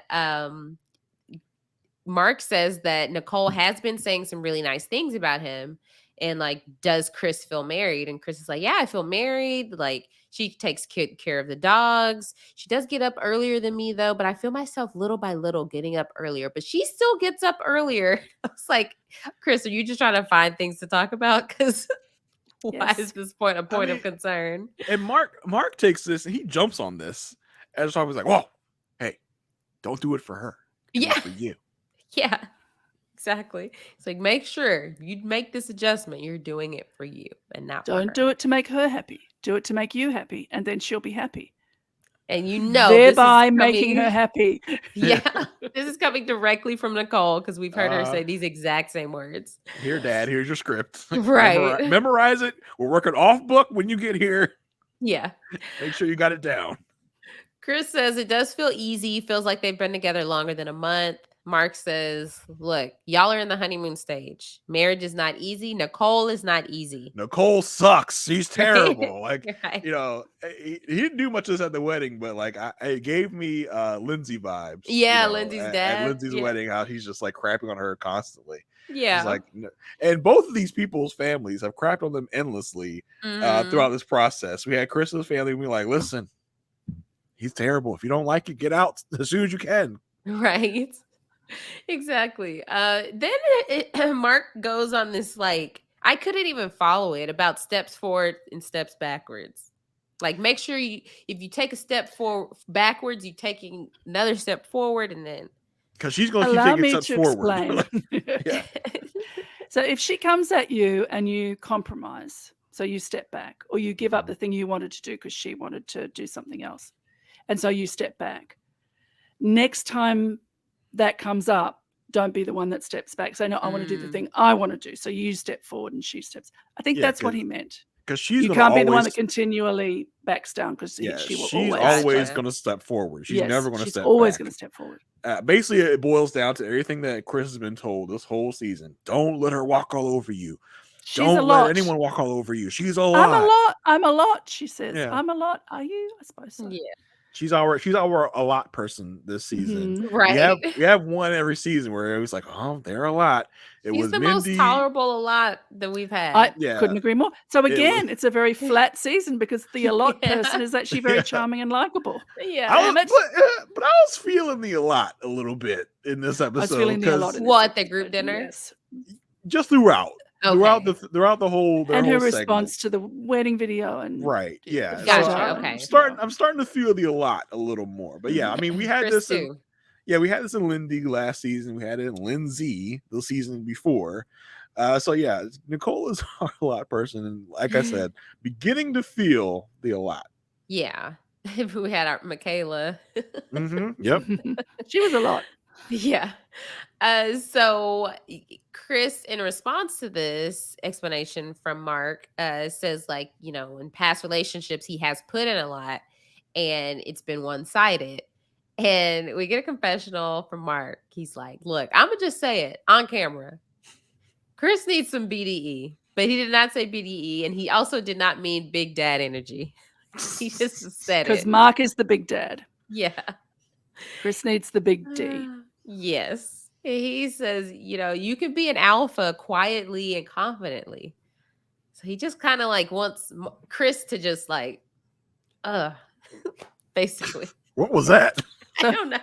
Just wants him to. That's BDE. Okay. If you say so. Just like step up and just like be bold and like dominant. Basically. I'm just gonna let you keep running with this. I'm He entertained. just wants him to be more dominant, I think. Is Mark married? Is Mark remarried? I know that him and Nicole's mom were divorced. They didn't sit together at the wedding. They sat one behind the other. Yeah, they're definitely Yeah. divorced. I know that Nicole's mom is remarried. I just don't know if he is remarried. So I mean, I'm Hmm. not sure if he's the one to Right. to give Chris all the advice. I'll just say that. Yeah. So I mean, he stopped just short of going, meow. whoosh. right. Stop being whipped. Right. So ugly. So then we did get the double date that we talked through already. So then we get back to the apartment and Chris has planned a huge surprise for Nicole. And I didn't know where he was going with this, but ultimately I did think it was kind of cute. This So- drone thing was such a letdown. I was like, is he gonna like? I thought it is was gonna going to attach? deliver something. Yeah. Yeah, I was like, Yeah, he's gonna he- attach a note to the drone, but no, he just like flew the drone Yeah, he was like, outside hey, of the Nicole, door. come here. And and, he like- like had a little remote control helicopter and he flew it over to the table where the note was I was that like, you got her could've to done- read. You could have done so much more with that, Chris. Like that's a letdown.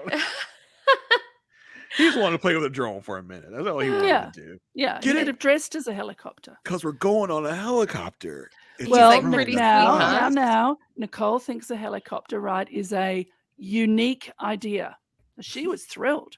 It's Yeah, adventurous, he according to knew Clint, her probably. his audience because she was very excited. So he Playing- said, playing like, to his- let's yeah. take our relationship to the next level.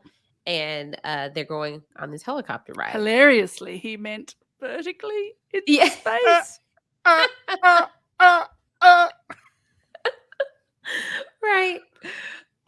So they go on this helicopter ride. We get a confessional from her that she never has to question if he likes her because he just always shows that he does. And if he doesn't, I'll ask him. Mhm. Right, exactly. Or I might ask him while he's showing it, just to double Mhm. up Just in a there. double check. Just a 'cause you check. can This never is be a too very sure. expensive, 20 seconds of film Yeah, it was in the It was helicopter. quick. It was Yeah. very quick. Yeah. Yeah, we did get another confessional from her saying like she couldn't imagine doing this or spending this life with anybody else at this point. She's in.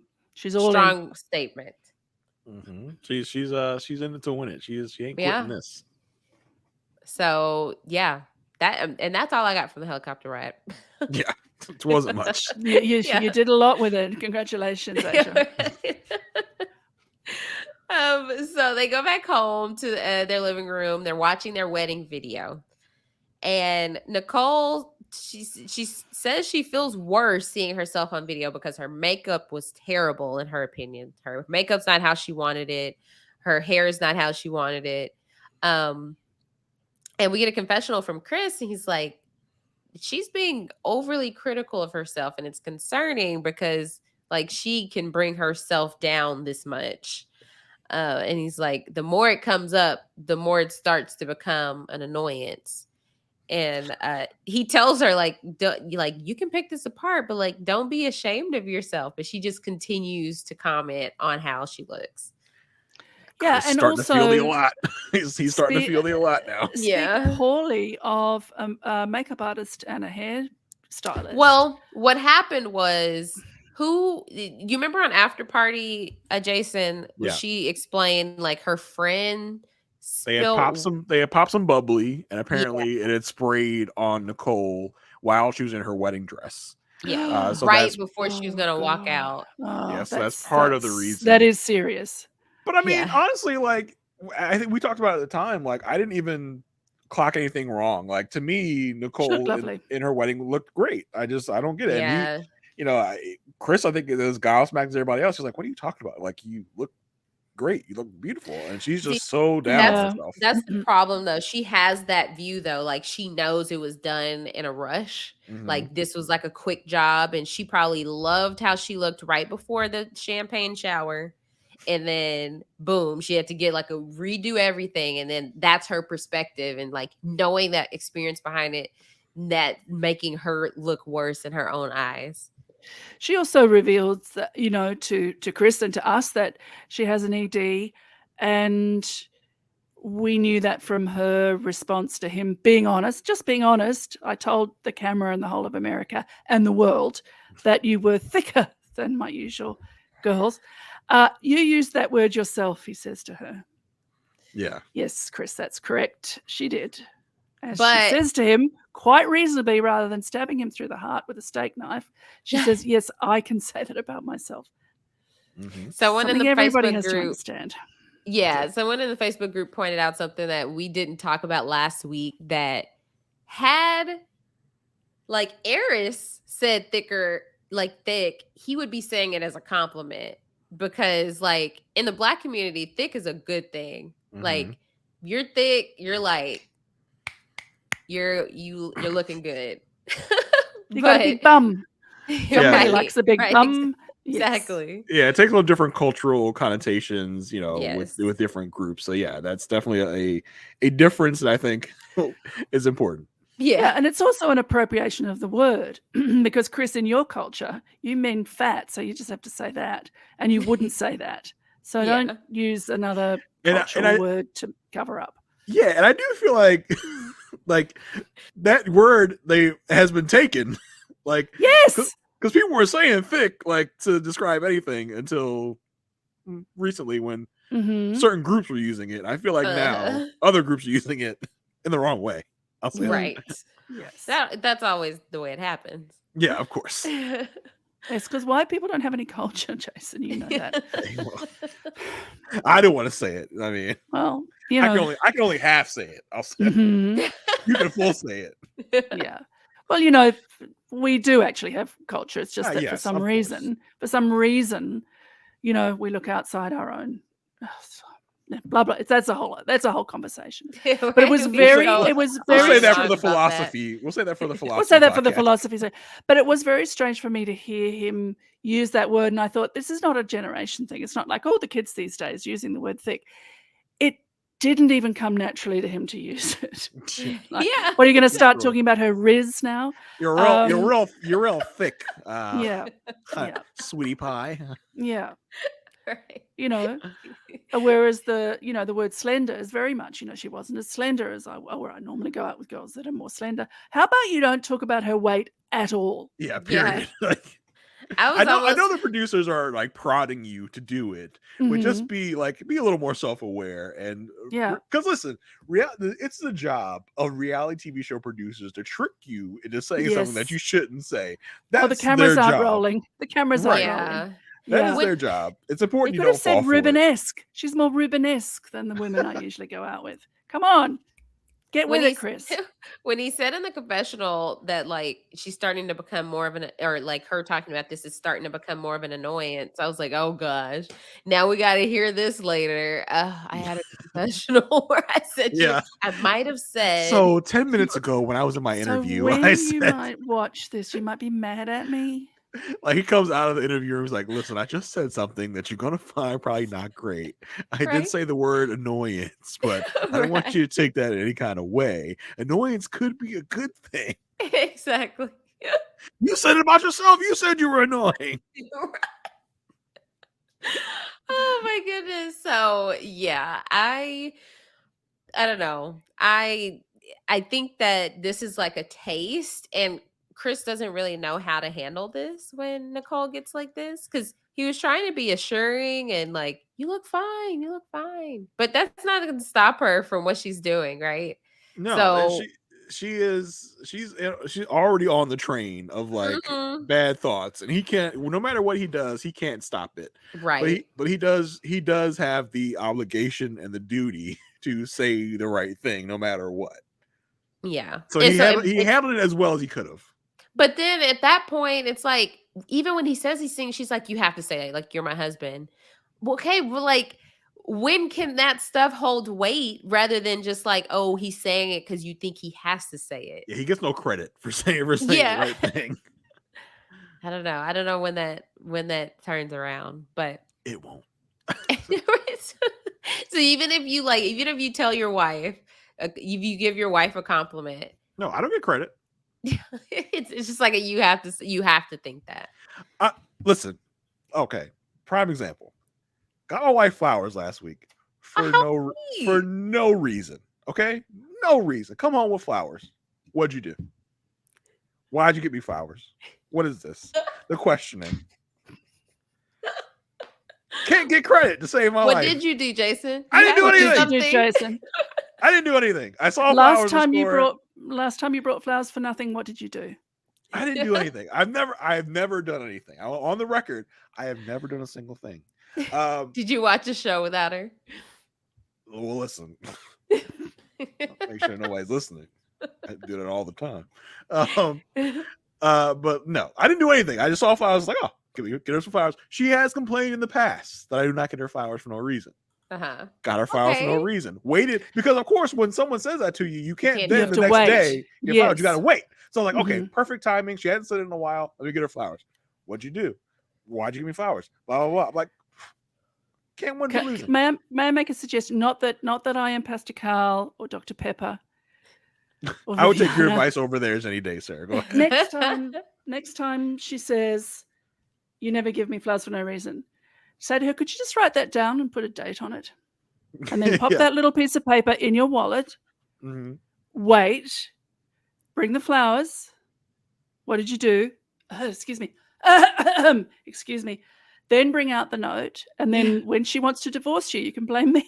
I've got all the documentation though. When she does want to divorce, I have the documentation. Yeah, I have the receipt. What is the appropriate amount of time to wait after she says that from you maybe two on the 10 days? 10 days? Yeah, I was gonna say a couple weeks. Okay. A couple of weeks is slightly too long. A week is slightly too early. You've got it. Okay, but not within the same week. Yeah. Tomorrow. Tomorrow. Maybe she just keeps it in my car. Like when she says it, that very second, I can be like, oh, hold on. Yeah. Just because flowers. You wanted them, here they are. Just keep you just start doing it every day. You make a little punch card. Make a little punch card and hold on to the punch card and give her a little punch. And then, no, don't give it, a punching machine. Not, And then whenever you bring her flowers, you just get a little punch on your card. Say what it's not. I didn't bring them. I didn't bring them for no reason. I bring them to get a punch. Yeah. What do I get when I get 10? She buys you flowers. I don't want that. I don't need flowers. Or whatever you want. She buys you a box of chocolates. A PS5. A PS5 for 10 rows. That's Aysha Welch talking, Sarah. Don't listen to that. That's But the We thing is, literally Chris, talking about PS5. PS5s. PS5s Yes. fall out the sky in Aysha Welch world. Yes. The PS5s are so easy and simple and to they get. land on the ground, splat. Yeah. Here I am. I'm trying to be a good co-host and build off our conversations off the podcast. But and now you're turning this on me. You compared 10 Things of Flowers to a PS5. Well, it depends how much you're spending on the flowers. It's what you the would value- want. The value doesn't really match, Aysha. But Are I they know coming that from a florist or are they coming from a corner store? they're coming from like a Walmart. Okay. Yeah, that's fine. Look, I flowers love are flowers. flowers. So the values don't really match, but No. Aysha wouldn't know anything about that because Aysha doesn't see price on anything. She just Buy your own buys Pierce. everything. Buy your She own has, Pierce. she has no idea how much like a gallon of milk costs. Like that's how rich Aysha $100. is. Yeah. She has If no anyone idea knows, how much Rain these Man, simple Rain things Man thinks cost. everything costs $100. She just does. This- She Do she not tells the, ask me that either. she tells the store people, turn the price away from me. I don't care. I don't want to see it. It doesn't even matter what the price is. When she goes to a restaurant, she gets the menu without the prices on it. Exactly. Yeah. Yes. Cut out these prices. Who do you think I am? So Chris, in this commoner. situation, Chris and every other person, husband, man, woman, friend, parent, non-binary sibling, is in a no-win situation. The person themselves, i.e. Nicole, who is a lot,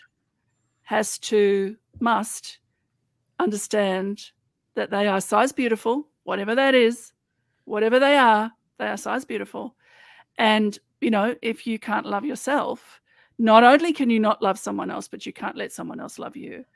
So the only way, this is the Kobayashi Maru circumstance. This is my free advice to everybody out there. The only way to win is not to play. Don't play silly games. Don't win silly prizes. Exactly. Oh. So if someone's saying, oh my God, I look so terrible in that photograph, and you go, no, you look absolutely gorgeous. And they say, no, I don't. Or what are you talking about? Or you must be blind. Or you have to say that. You go, fuck. Yeah, don't follow them down the rabbit hole. Like No, do just the once is enough. Yeah. I said what I said. That's all I have to say on the subject. You look great. Full stop. Mhm. Yeah, makes sense. All right. She's a lot. Let's rate. Yeah, she is. Let's rate them 1 to 5. What are you thinking, Sarah? Look, I think it's a definite yes on decision day. But I could see them not making it, which is really sad because I like them both. Oh. I hope take- they do. I would love to give them a 5, but I'm going to give them a 3.5. Am I allowed to do halves? If I'm not allowed to do halves, then Sure. it's a 3. Knock yourself We could do a 3.5. There are no rules. Yeah, I think 3.5. I want to give them a 5. I think the show is showing me a 5, and I think they're definitely going to say yes on decision day. But had they met out in the wild, for example, and she would have not looked at him twice because he was the nice guy, and as we know, she doesn't go for the nice guy, but for some reason he kept stepping forward, and then they became friends, and then they went out. If this relationship had unfolded at a perhaps more normal pace, then they're a 5. I think the almost slight hysteria of how well they're getting on presages a very painful fall. And I hope that they can get through it. But my rating is a 3.5. What about you? All right. I'm still at a 5. I've been at a 5 with them since the beginning, really. Since the wedding, yeah. Episode 6 when we went back to the numeric system. I'm back at a 5, or I've been at a 5. Nothing really this episode stood out. Yes, she has her moments, but I feel like she's a self-regulator. Like I feel like she becomes a lot, but she can bring herself back down, even though Chris doesn't know yet how to handle that. And I don't think it is yet going to be a deal breaker for them. So I just still haven't seen enough to kind of move me from my 5. What about you, Jason? Boy, Sarah is really trying to sway me into dropping them from a 5. And Ooh. all of her points are very valid. And I do think the cracks are starting to show in both Nicole's kind of she's been holding on to her like she's been trying not to keeping the show crazy under wraps. Yeah, she's been trying not to show this, but she's starting to show it. And Chris is also starting to crack because he's not trying to show his annoyance, but now he's like, it's getting a little annoying. And I think it's maybe a letdown for him that it's getting annoying. And I think even next week we get into more of that. She's just like, I'm just afraid we're gonna wake up and one day it's gonna be over for us. Like, oh my gosh, His like happy life. yeah, the spiral may continue next week. But Nicole listen, likes to suffer future pain. boom, you got it. Yeah, Chris like too. she loves to have something wrong. I think she lives in a state where she likes where something That's what is she's used messed to. up. Yeah, I mean, maybe she's gotten so used to it, she's like thrives on it. I don't know. And she wants something to be wrong. She looks for something to be wrong. But listen, as of right now, I feel like I am putting all my hopes on Chris and Nicole. So I'll keep my 5 just so that we have something to look forward to every week. Right. So I'll keep my 5 there until it really crashes and burns. Because we need something to hold up in the sky. So look at that bright shining star. So I'll leave it at 5 now. Okay, perfect. So last but not least. Oh boy, these two, like, they really went from 0 to like 60. Like, we are barely getting any segments of them, and now the show has been kind of all about them the last 2 episodes. Now they're our most like talked about couple. Yeah, so we start out with Kirsten going to get a pedicure with her friend. I did not catch the friend's name. Chanel. She goes out with Chanel to get a pedicure. So I mean, we get the whole, so how's everything going? I haven't seen you since the wedding. She says, yeah, it's been a month, but it feels like we only got married just yesterday. But it is still taking time for her to open up and be patient. But they need to have more conversations because she doesn't want to get to decision day and have him feel like he doesn't know her or that she didn't give it her all. I mean, how many conversations do we need is like the question. Like, are we having quality conversation? I think is what's important here. That's the point. Quality over quantity. And it feels like she's looking for more quantity than quality because she's not giving the quality. Like, that's the thing, Kirsten. I think that's part of Shaq's deals. We can spend all the quality time you like, but if it's not quality time, it's gonna be a problem. And I think with Kirsten, it's like, well, I need more quantity to give you more quality. Yeah, exactly. She says, if he comes home, he wants her to give him all of his attention at home. And she says, I want him to hold me and connect with me and make me feel comfortable. I said, oh, this is kind of this is really a different tune than we've usually got from Kirsten before, where it's like, oh, I want him to hold me. So it's like, okay, she's getting there. She's starting to. She said, the friend says, Chanel says, well, I mean, at the wedding, he seemed to be kind of all over you. What has changed so much within a month? She says, well, we've had our ups and downs depending on the day. And once we got back from the honeymoon, reality kind of, took over. And some days he'll come home from work. Some days he'll be ready to connect with me. We'll have a great time. And other days he says he's too tired and he can't really do it. In a confessional, she says, it's tough on her on those days where he gets home and he's too tired to really interact with her, and it makes her feel rejected. And that, attraction has grown between them, but maybe Shaq is still feeling a certain way about her lack of attraction to him, like when they first got together. But she says, we're supposed to be focusing on the future, not on the past. Like, it doesn't matter. And when she says she feels rejected when he gets home and he's not connecting with her, I said, oh, that's interesting. So you feel rejected now, but kind of the way that Shaq felt when you were rejecting him. I think that was pretty telling statement from Kirsten. Sorry, lost my place. Yeah, the attraction has grown between them. Shaq has felt, she's feeling a lack of attraction from Shaq. So she's upset about that. She says, she actually says, we can't both have our walls up. So, Kirsten, you're the only one allowed. You are the only one allowed to have walls up. That's what you're saying, Kirsten. I said we can't both be she's closed a comedian. I said, this is not the pot calling the kettle black. I don't know what is. At least she can acknowledge it.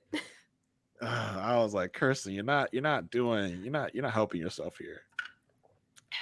I thought that was hilarious. That was the line of the episode. I mean, It's like everything we hear from them. I mean, yes, it's an edited product, but every time they talk about what they're going to talk about. mhm. They talk about how they're going to do it. They, again, stop getting ready to do it and do it. They never do the thing. They talk about how they're going to do the thing. Talk or get closer or be intimate, or like whatever it might be. It's always plans for the future to do it then. It's like, is this a scheduling meeting or is this a marriage? Yeah, I mean Yeah. that's mostly for Kirsten, I think, because I mean Shaq, I think, feels like he has jumped in, head first. He gave up a job for her. He Yeah, didn't take a job. Well, they He- whisked past that real fast. yeah, he feels like he's been in it, and she needs to get in it, and she is just like you said, Sarah. She's like, I'm gonna jump in. I'm too scared. No, I can't do it. So yeah, that's the issue. Is she's just like now she's like, oh, I'm ready. But he's not, bringing forth his best self. I mean, yeah, because he spent a month not trying to get, connected to him. He just kind of like, I'm kind of over it at this point. I don't know. We do get. Yeah, I was gonna talk about this later, but I did like on After Party, Rudy asking Shaq, like, is this an ego thing? Like, this is the battle of the egos. And he admitted it. Yeah, it is.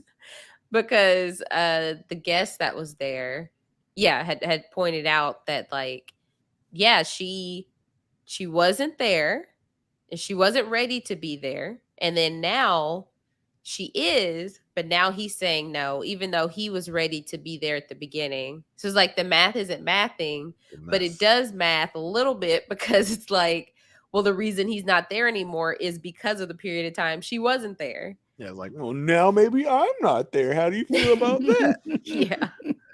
I did think it was interesting, within the montages that we get throughout the episode, they did have a thing where they're like in bed together, and he's like, you feel like it's been a month? No, I don't feel like it's been a month. And like, she like gives him a kiss on the cheek. I was like, oh, we're cheek kissing. That's something, Shaq. I mean, you're getting cheek kisses. And she does mention, like, at the nail salon, she's like, I want him to come in and hug and kiss me. I was like, oh, okay. We're here. I told you, I don't think the kissing thing has been a thing since the honeymoon. I will say this though, spoiler alert. We did see on the upcoming attractions a kiss between Shaq and Kirsten, and Kirsten might have a point. She might be bad at it. I'm gonna just say that. Is that what you got from that 2 seconds? Practice. From what I saw that kiss, Practice. I was like, she might have been practice. right. Just practice. Practice. She might have been right. She might have been right. I don't know. Please see my previous comments about sex. It's the same thing. Practice. Yeah, everybody's mouths are different. They work them differently. Thank you for that anatomy lesson. Yes. Just saying. Look, the darling girl, she's so blank. She's so blank. Is it fear? Is it her upbringing? Is it God? Because, they both asked God and God brought them together. So surely they should. Depth. Listen, I've been saying she's on the run and she's in witness protection program and she can't reveal much. She can't reveal much about herself. Yeah. Yes. So I mean, who knows? Yeah, it's like Aysha's very nicely keeps saying it. It's depth, and she wants to say more, but she won't because she's a polite. I don't want to say more. Oh, okay, all right. But I will say with the hug, she wants him to come home and hug her and kiss her. Like, she basically wants what he was wanting to give her at the beginning, but now that she knows him better, she's more comfortable with him. Now she wants that, but he's saying he's patient.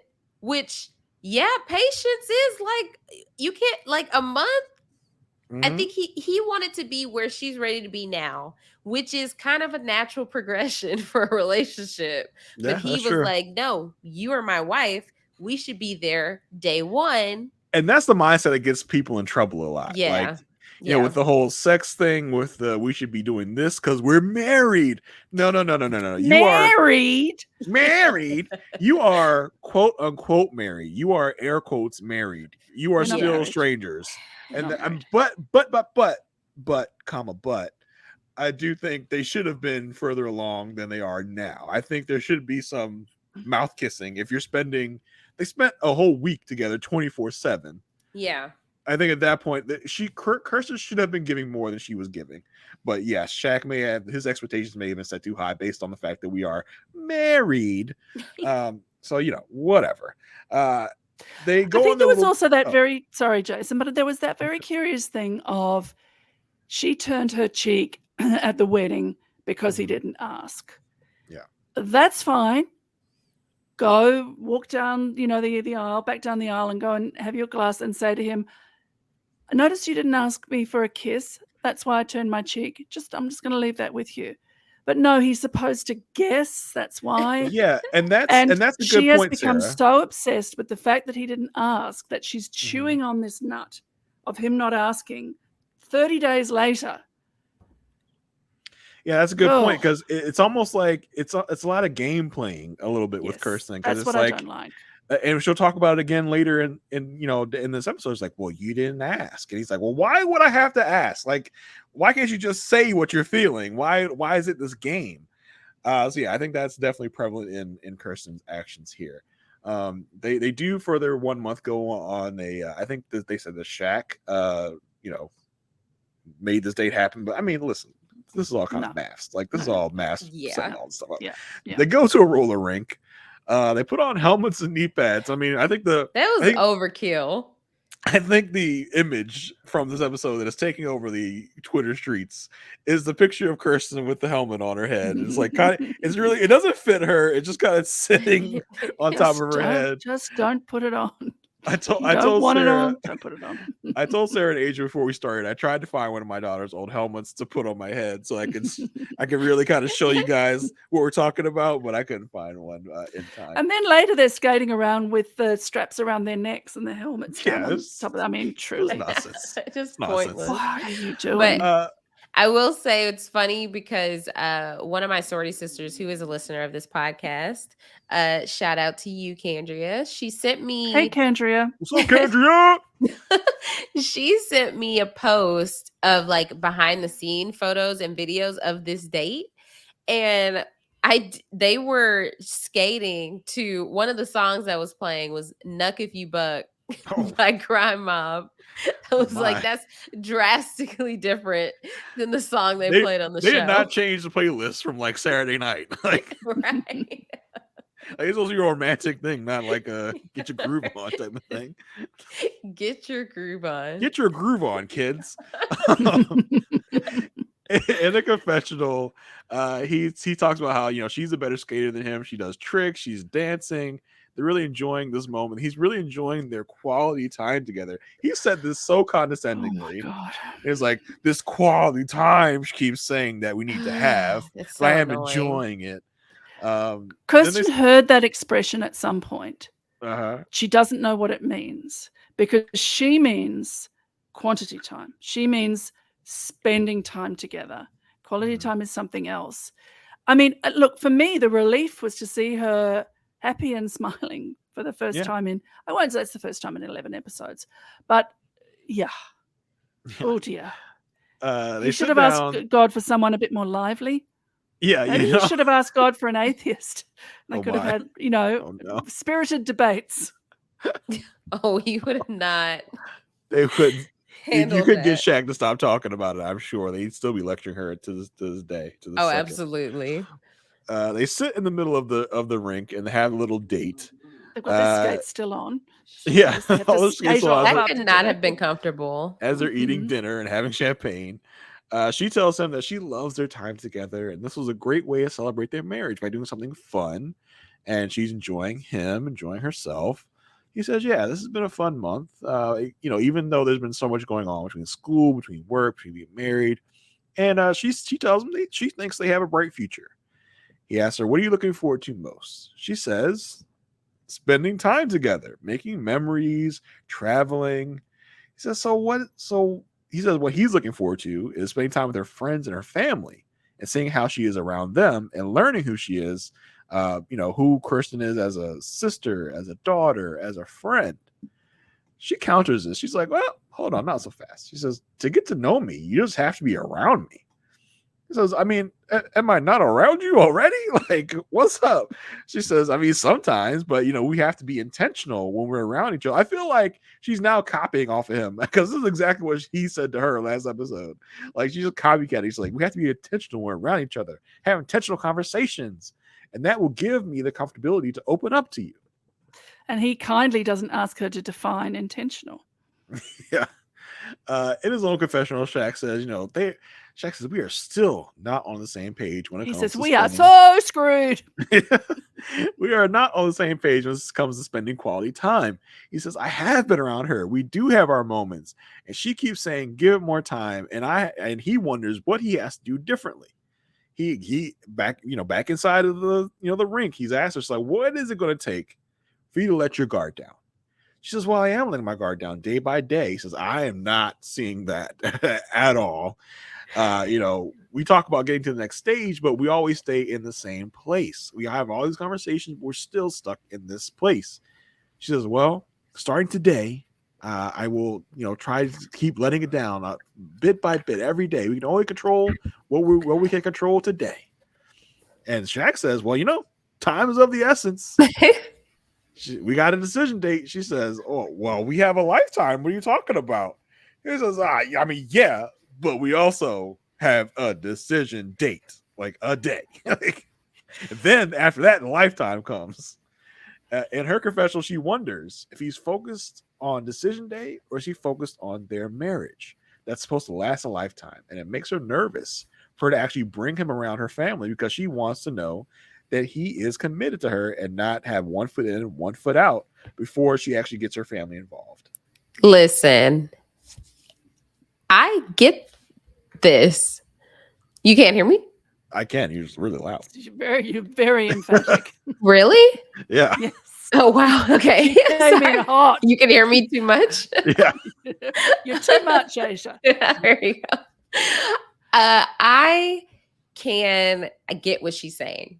Like this, if she is genuinely committed to him, then she wants to see this through. And if she's thinking like, oh, if he's just going in and thinking like, okay, we're just going to decision day, then why would I go through? It's hard enough for her to open up. We've seen that. It's clear, right? We can't open up somebody more than they want to open up. For whatever reason, she does have up this wall, right? Okay.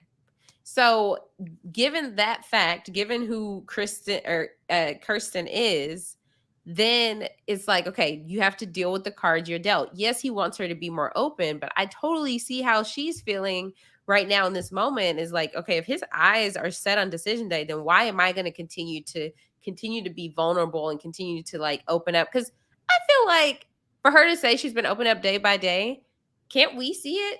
Like she's gone from I'm not attracted to this man, I don't like bald heads, to I want him to come home every day and give me a kiss and a hug. Like she's trying little by little. It's not what he wants, but it is progress. Yeah, the problem I have here is they both have points, right? It's like, we talk about, she's opening up, she's being more affectionate, she's being touching more, but what does he want? Like, what exactly is quality to him? What does he want to know? Yeah. Does he want to know what were your hopes and dreams when you were a child? What dramatic experiences have happened to you? What does he want? I feel like we're not getting exactly what he wants, but I do feel what he's saying. He's like, yeah, we have a lifetime, but we also had 2 months to try and figure out whether or not we wanted to continue this or not. And in this month, I have not seen enough for me to say, like, yeah, this is cool. This is what I want. It also could be a thing of like, listen, if we get divorced within this 2 months, we get the divorce paid for by a lifetime. But after this 2 months, I got paid for myself, so I ain't trying to do that. Maybe that's part of it. But I do like, there is a set date where we have to say yes or no, and that puts in my mind that I have to think, do I want this? Yes or no? And that's a convention of the show. The show puts that in place to make you think. Like it's kind of an arbitrary date, yes, but it is something there to make you think, do I want to continue this or not? It's tough though. Yeah, because it's like, yeah, I don't know. It's tough because I feel like the couples that are successful, which this couple definitely is not in that position to be in this situation. But like the only people who can talk like this right now is like Nicole and Chris to think, okay, we're thinking leases beyond this, you know? But with them, yeah, in order to really be committed, you have to see beyond decision day. And if you're focused on decision day, then it's like, okay, wait, where for her, I could bet she's thinking, okay, where is that going to get me to just open up, introduce him to all my loved ones, continue to just be as open as possible. And then he on decision day, he says no. And it's kind of like a catch-22. It's like, well, I need to be around your family to, get to know more about you. She's like, well, I'm not gonna let you into my family until you know more about me. Yeah. Like, it's like we can't really win one way or the other. It's like, yeah. It's I tough. feel like, Yeah. I don't know. I'm more on Kirsten's side in this. I mean, he's a very pleasant, educated, accomplished man, which is what she asked for. Mm-hmm. And I like him very much, what I'm seeing in the edited television product. But I also think he likes to think of himself as a very pleasant, educated, nice man. And talk about walls, when you have such a strong idea of who you want to be and who you want to present. And I think he's genuine, and his work with his mentees and all of that's all very genuine. But it's also very much his self-vision and what he wants to project. So I'm a bit both sidesy like you are, Jason. Mhm. And I think that if you glanced at it sideways, you go, oh, he's open and pleasant and lovely, and she's closed and doesn't know how to show it. Mm-hmm. But I think that self-view that he has of himself is as much a barrier to her as her walls up are to him. And it's easier for him to accuse her of having walls up than for her to formulate why it is that there seems to be a barrier with this apparently open and pleasant man. Yeah. Yeah, I would just like to Having know. said that, I think they have an opportunity to maybe last. Yeah, I think I think they can be a very good as an couple atheist, if they've given it over to God and God told them that, I'm not doing them down. If that is their belief, then this is the person that God wanted them to marry. Therefore, work on it. Be married.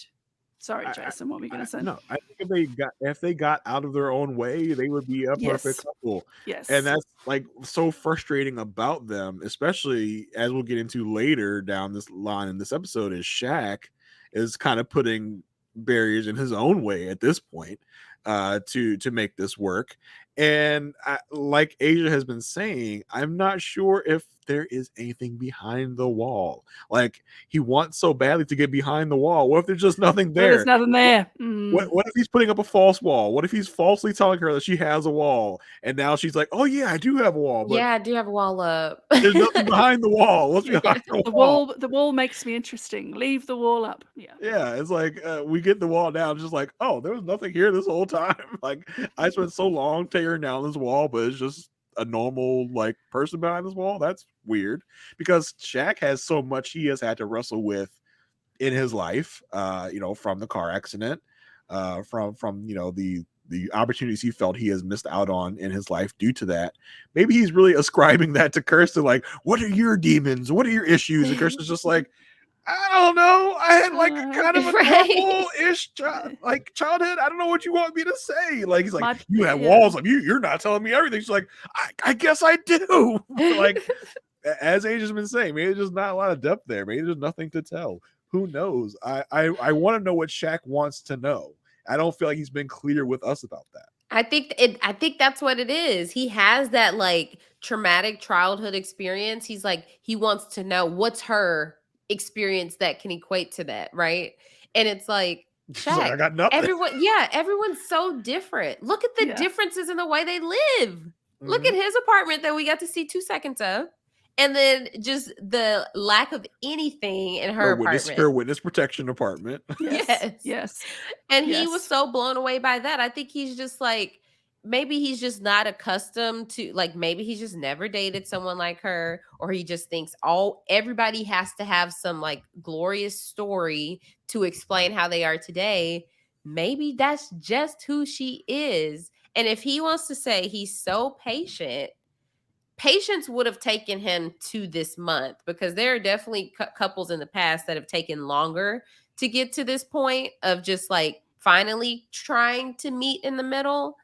And so I think that, yes, Sarah, you have a point. If she was able to effectively communicate why it's taking her, and it doesn't have to even involve anything happening in her past. It's just, it could be as simple as, I've never opened up to anyone. Like I've know what it been looks like. vulnerable. Yeah, Yes. like I've never had What is to it that you share want my to know? feelings at every every Yes. turn. Mm. So Yeah. Yes.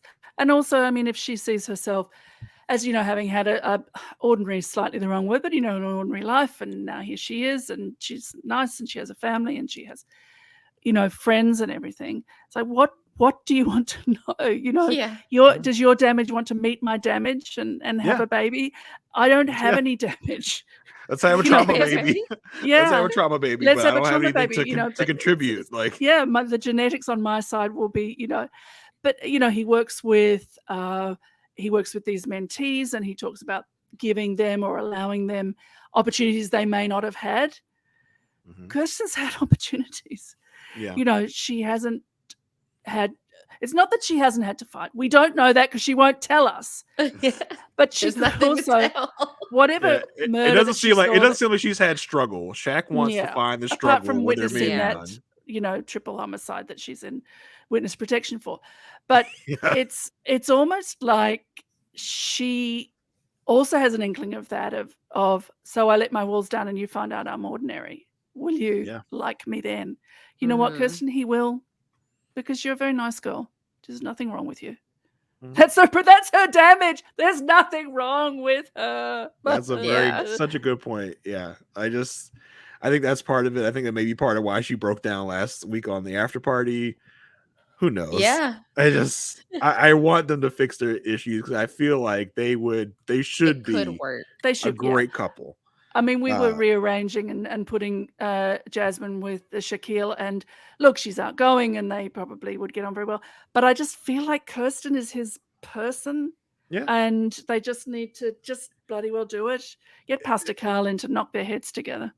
Yeah. It feels Oh, like sorry, I shouldn't Wherever say he that. is. That's something that my mother used to do. It's a very old-fashioned thing. Ask your grandparents. You take the two children that are arguing, and you literally one on each side, and you knock their heads together. So there was the threat of it, and there was the actual doing of it. But the idea was that you would knock sense into people. I'm not advocating it. I'm just saying it happened to me in my childhood, and I'm fine. Okay. Somebody needs to metaphorically knock their heads together and say, take your hand off it and get on with it.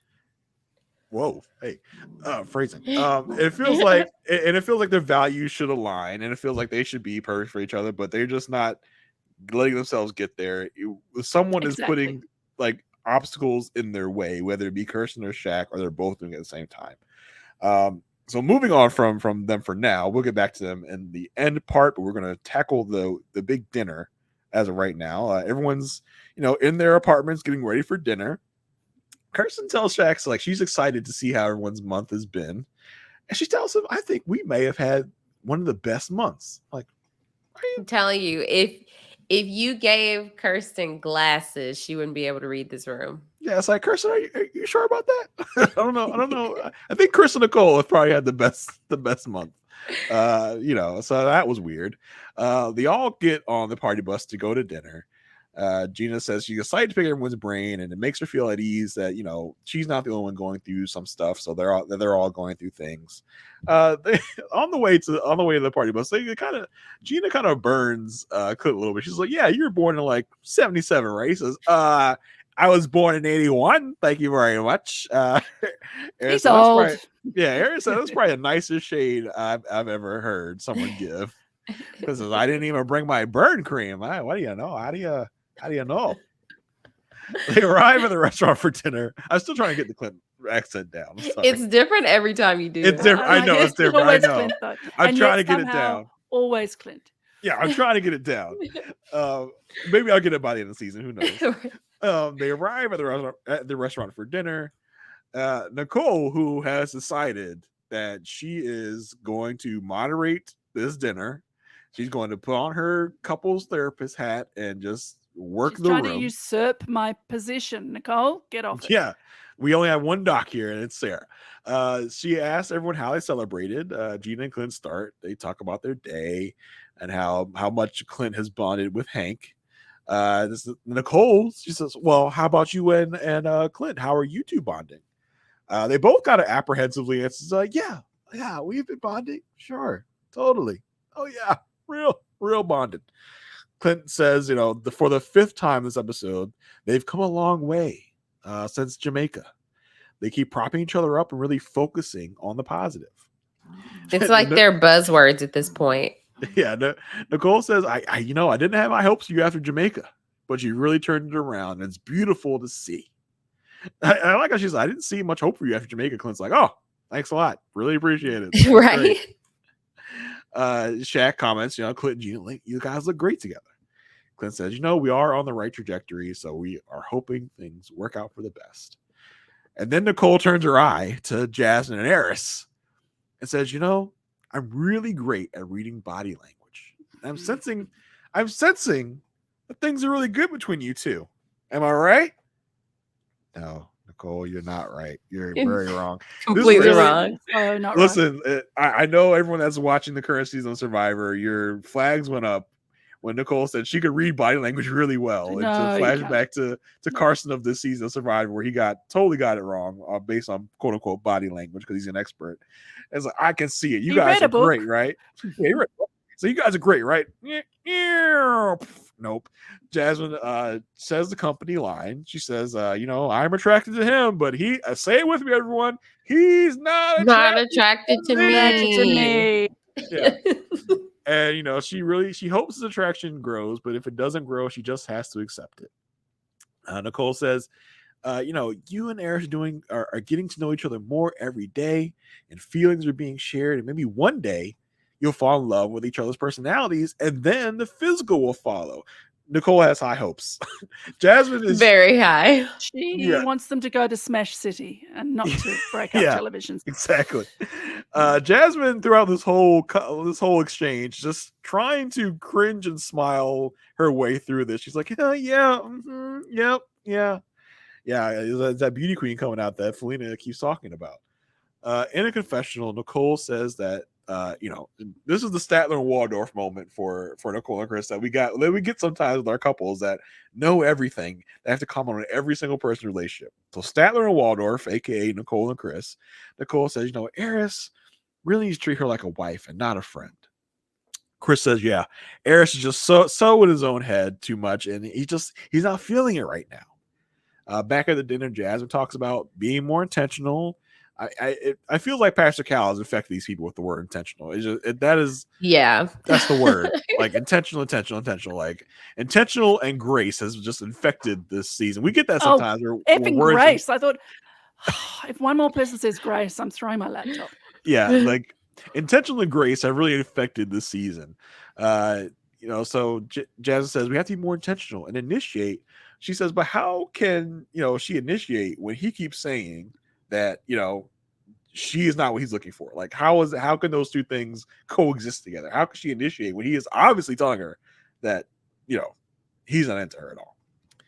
Gina says, you only focus day by day. You make a conscious choice to stick it out.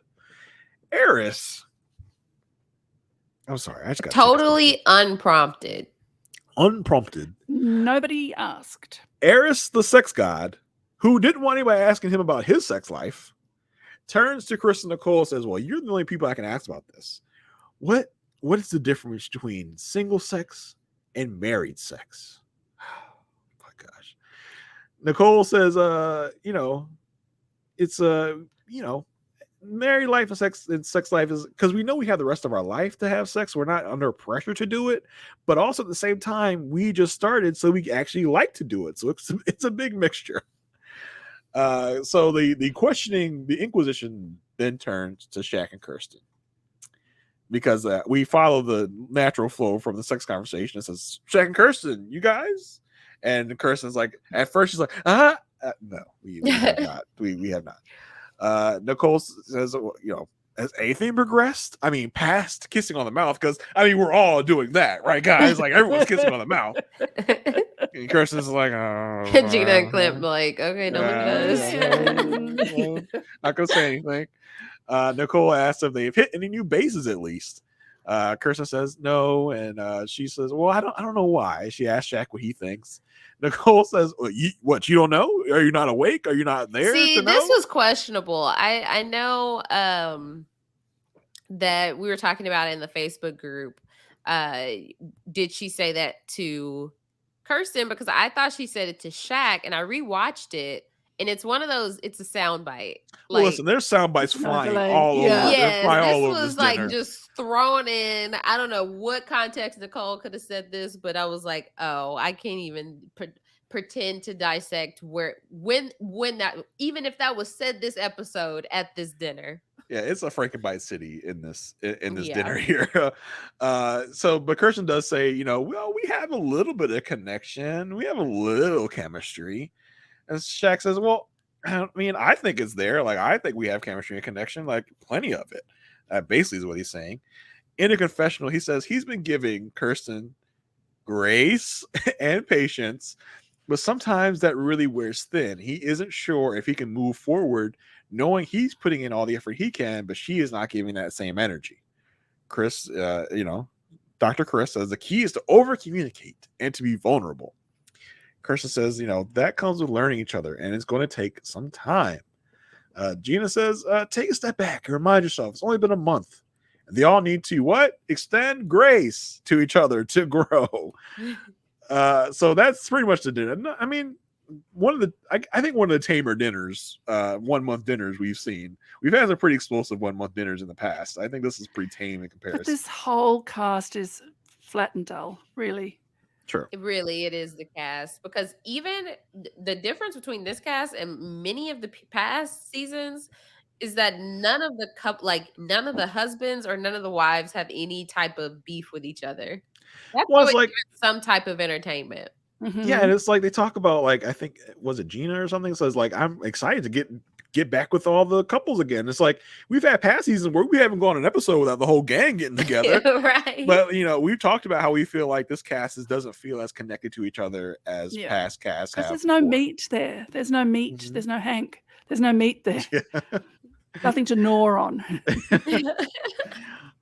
So we get our final scene of the episode. Kirsten and Shaq have come back home from the dinner. He's taking her shoes off like a good husband does. She says, well, she's glad they can laugh together now because everything at that table was pretty stressful.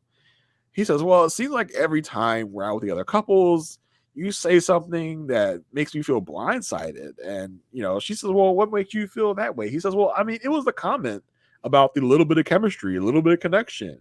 And we say, what the hell? He wants to know what she needs, because every time he tries, and when, and then they get in front of everybody, she says something that she did not tell him before. And she says that, she checks in with him consistently and constantly. And he should do the same for her. If she isn't telling him what she needs, he needs to ask. He says, well, why can't you just tell me? Mm-hmm. Like, why would I have to ask? She says, well, if I don't ask, then you should ask me. And then he counters. He says, well, I ask you all the time. She says, when? He thinks for a minute. He says, well, Kirsten Renee, I think is what he said. How are you feeling about our marriage right now? This was this telling at all? Telling of what? For her to call out when, and if he didn't have an answer? Yeah, he's like, okay, well, let me just ask then. I don't know. That didn't look too good on you, Shaq. But I still think if she has something to say, I check in all the time. But if she has something to say, she should just say it. Like, he shouldn't have to be like probing and being like, "What's the matter?" I do think that's a big problem. Nothing. To know each other. We'll see that would be different if he was returning those questions and she was saying nothing. Then okay, now you're lying. But the fact that she's just like, she doesn't know how to open up. That's clear and apparent. Like, it's right in front of our faces. She does not know how to communicate her feelings. Clearly, Shaq should know this at this point. So when you're dealing with someone like that, you do ask them, okay, how are you feeling?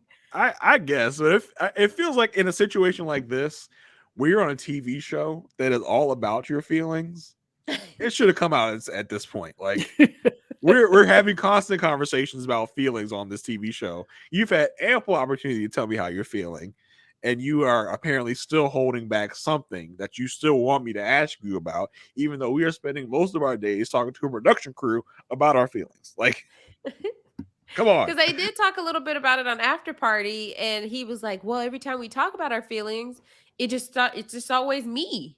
Yeah, exactly. Like, okay, well, are you like, is that just Well, because he's receiving the questions and he's going on and then they end it? Like, well, he has said multiple times in the past, I asked about her and she turns it back around into asking about him. and that's when you say, no, I just asked you a question. There's only so many times you can do that without talking to a brick wall. I'm not saying it's his fault that she won't open up, but I'm saying it's a two-way street in the fact that they are both still getting to know each other. And yes, it can't be brand new information every single time they have a conversation that she doesn't open up. We know this. Move forward and like figure out how to deal with that rather than expecting her to change overnight. Aysha, you do this every season. I'm not even take off the cape. Oh my gosh. Put the cape. Last season was Alexis. This season is Kirsten. Take the cape off, please. Look, I'm not even riding for Kirsten like that. I want them to have success. I'm just saying that you can't expect the person to change overnight. That's true, but there needs to be some incremental change. According to Kirsten, well, that's what I'm saying. We've seen incremental change. Yeah, I'm still not buying it. I don't know. I still need. I don't know what I'm like Shaq. I don't know what I need. No, look, he admitted it that it's a battle of egos. Like, oh, now all of a sudden you're ready. Now I'm supposed to be ready. Yes. Now she's ready. Are you not getting what you're saying? But how ready is she? She wasn't ready, and now she's ready. How ready is she though? Is she? Oh, she is kissing. She's still kissing the man on the cheek. Like he can't get a lip kiss a month in. Come on. Well, if that's the case, it's never going to be enough because he's always going to think they should be further along, and not accepting what's in front of him. They should be further along. A lot of them should be further along. That's true. That's true. Jasmine and Aris, they should be.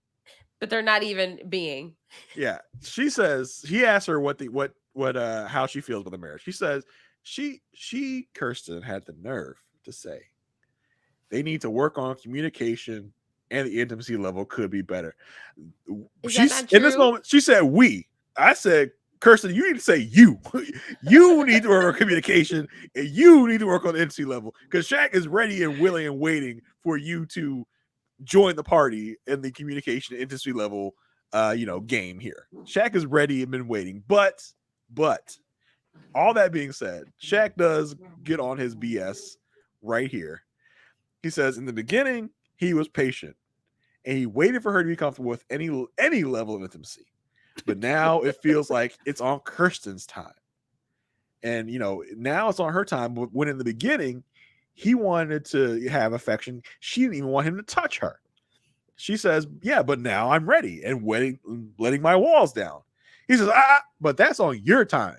And it seems like in her life, it's always been her time. And that isn't going to work for him. It's not always about her. She says it is about both of them, but this is not going to help their marriage grow.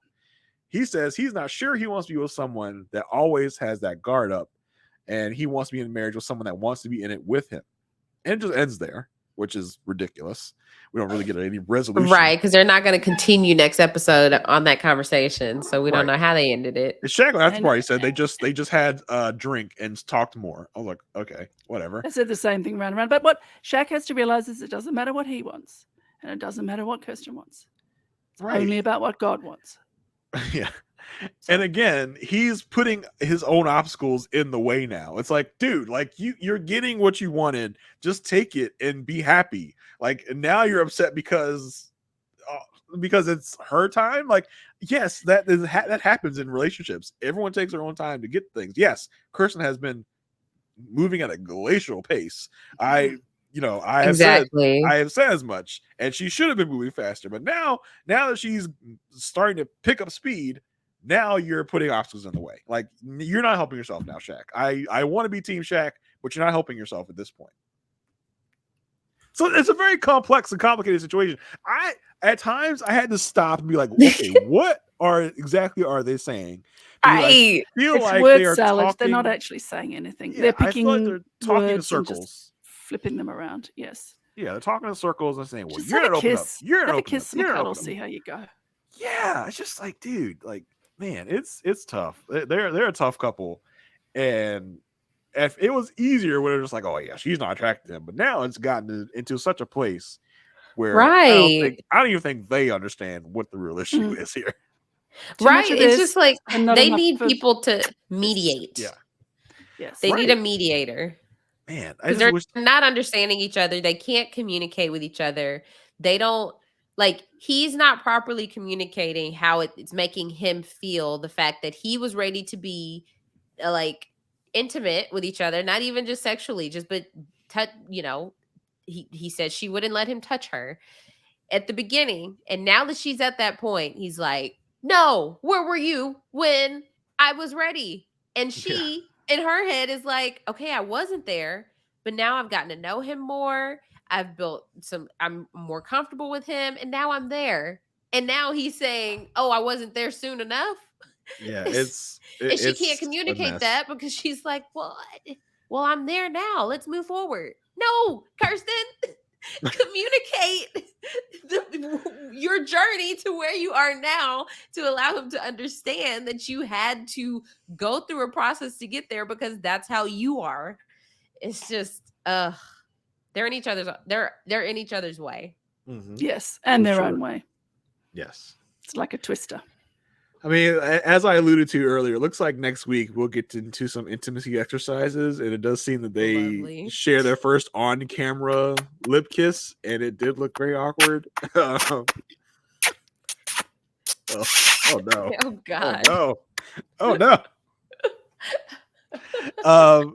And interestingly, like the next week's preview, like Eris is having Jasmine slap him. I'm like, okay, well that's positive. First of all, for me to see. I'm down with that. Yeah. So those are going to get some interesting stuff. We do have a Dr. Pepper visit next week. Dr. Pepper shows her face for the first time this season, 1 month into a 2-month process. She finally shows her face. I'm like, oh my gosh, come on. Anyway, yeah, Kirsten and Shaq. Let's rate them. Aysha, we'll start with you first. Last week I was at a 2. I think this Dr. Pepper visit should help. The only people that looked in distress were Jasmine and Eris with Dr. Pepper. But with Kirsten and Shaq, if they can be open and honest, and if Dr. Pepper can dig enough, maybe she can get to the root of the issue and get them on the right path. But for now, I think it's hard because now that Kirsten's there, Shaq's not. So it's just like I'm still going to maintain my 2. Okay, Sarah. Well, I'm thinking of the trend on TikTok and YouTube of watching people unclogging drains. And there's a big stagnant water. You have to wriggle around a bit and pull out a big clump of hair or leaves or whatever it is, and suddenly all the water flows. So if Dr. Pepper can be the unclogger, I have hope for these two. I'm going to give them a 3. What about you, Jason? I've been giving them consistent 3s, and last week I said they're at a 3.1. You did. And if they keep going down, they're going to get to a 2. But I do think we're letting a lot of like issues flow now. I think the communication lines are getting opened up, and we're talking about our issues as kind of circular as they are. Yeah. I think we're not holding back now, and I actually think that's a positive. So I will stay at my 3 and hope that. I thought you were about to go a 4. Oh Oh, you don't no, want to go 4? No, definitely not. Uh, crazy. and if Dr. Pepper can come in and unclog the drain, as Sarah said, hopefully they can be a strong 3 on the way to a 4 by the end of next episode. That's my hope. And we do get that kiss. So I'm going to stick with my 3 and hope it gets better from here, because I do feel like we're letting some of our walls down, because we're talking real to each other now. Like, Yeah. we're not being polite anymore. We're being like, listen, I'm sick of this BS. Like, hey, we need to get over it. Which I felt like at certain times in Kirsten and Shaq's relationship has been like, I don't want to be too harsh, so I'm going to couch it. But now she's like, no, I'm sick of your stuff. And They need get to have into an the real argument. root. They need to have exactly. a bit of a shout at each other. Yeah, so I'm going to stick with my 3. Yeah. All right. There we go. Those are our 4 couples. Woo. Whew. Episode 11. We did it. Thank you so much, Sarah, for coming. As And always, talking great to insight. us. Absolute pleasure. Yes, all this insight. Oh, I Any don't know if it's last insight. words about these couples? Look, it's a curious season. I'm very happy to be. Look, I'm always very happy to watch it. I'd be watching it anyway, but I like to complain that I only watch it so I can talk to you. I love listening to you talking about it. I love dotting in on the Facebook group, seeing what people are talking about, and then I love coming on and talking to you about it, and then I get messages afterwards. The most pleasant of which are, you said exactly what I was thinking. So those are the only ones to send me. Thank you. However, I feel this season is curiously flat and uninteresting. Yeah. So Yeah. even the successful couple, it's like, okay. Yeah. And then, But listen, will it have all been worth it if we get one worthwhile couple, which we haven't gotten in the last few seasons, a couple that actually sticks? Look, I suppose, but it's a lot to pay. It's a lot of grace to give the production for us to sit through all these episodes. I just think it's look, they only have the people that apply, although I'm sure they're also recruiting people, and people's mothers are putting them in for it.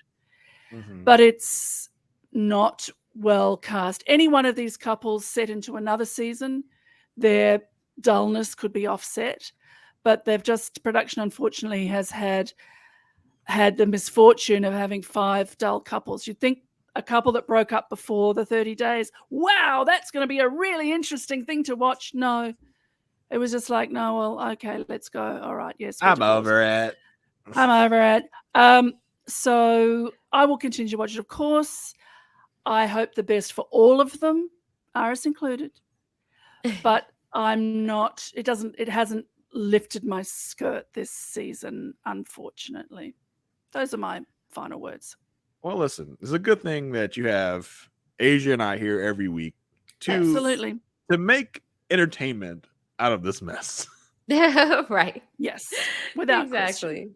So thank you so much, Sarah. Where can people keep up with you? What are you up to these days? Well, they can follow me if they like and send me DMs that say, I completely agree with everything you said, at Sarah Carradine on Twitter. I'm writing about Australian Survivor Heroes versus Villains. Best season ever? ? In Terabang. Yes. You can find my articles over at Inside Survivor. And here on reality TV RHAPups, I covered the long-awaited second season of Next in Fashion with Hayley Strong, so you can catch up on the entire season there. And also every week I talk true crime with the great Murray Forth and wonderful guests such as your 2 good selves on Crime Scene, that's SEEN. And over on Silent Podcasts, I'm talking all things Taskmaster Australia with Ninja Warrior Sean Bryan and our guest. Thanks so much for having me. Yeah. Yes, I've been on Crime Scene 2 times. Aysha, how many times have you been on Crime Scene? There was no point to bringing this up. I forgot.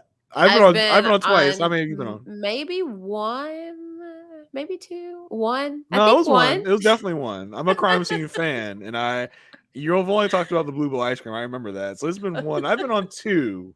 I don't know. No other I forgot. So I want to remind myself on the podcast, on the air. Whatever. I love you both exactly the same. That is good to hear. Okay, Yeah, so you could tell me the Jason, I real. didn't see you talking about Outer Banks with Sarah. I mean, I'm sure I would get invited over you if I watched the show, but I don't. So there's no opportunity to invite me on over you. So I don't know No, what not to at tell you. all. Okay, whatever. Anyway, Jason, where P can for people L, find you Aysha. so they P can for block L. you? You can find me on Twitter at JAYR1085. You can find me talking about the show Dear Edward over on Post Show Recaps right now. And you can find me on this show every week. And that's pretty much it for me right now. Aysha, what about you? Is Yeah. Big Brother Canada still on? I'm not even sure. It is a show that is happening. Yeah, y'all can follow me on Twitter and TikTok at Aysha like Aysha. That's AYSHA like ASIA. Yeah, right now Big Brother Canada is on, so you can catch me throughout the season here and there. Just keep a lookout if you are watching the season. I'll hop in here and there to make sense of what is happening, as we have a lack of live feeds, if you have not heard, in the Big Brother world. Also, Love is Blind comes back March 24th. So Mary Kwiatkowski and I will be back to cover season 4 of Love is Blind. Can't believe it's already here, but it is. And of course, you can find all of that coverage on the Love at First Sight feed, where you also can get all of this coverage of Married at First Sight on our A Perfect Match podcast. We did wrap up our coverage for Perfect Match. So if you are delayed watching the show Perfect Match, Jason and Kirsten McInnes and I covered that, and that is also on the Love at First Sight feed. And I believe that is it for now. So yeah, thank y'all so much for listening to us and sticking with us. Make sure you go subscribe to our Love at First Sight feed. Leave us a 5-star rating and review. Also, make sure you go join the Facebook group, and you can look up A Perfect Match podcast. This week, the password is Mama and Nims. We will accept all spellings. Momonyms. Momonyms. Mama, So we'll accept any spelling you deem appropriate. So make sure you go join us so we can have some fun and keep up with the show throughout the week. Thank you all so much for listening, and we will be back next week to talk about episode 12. Bye.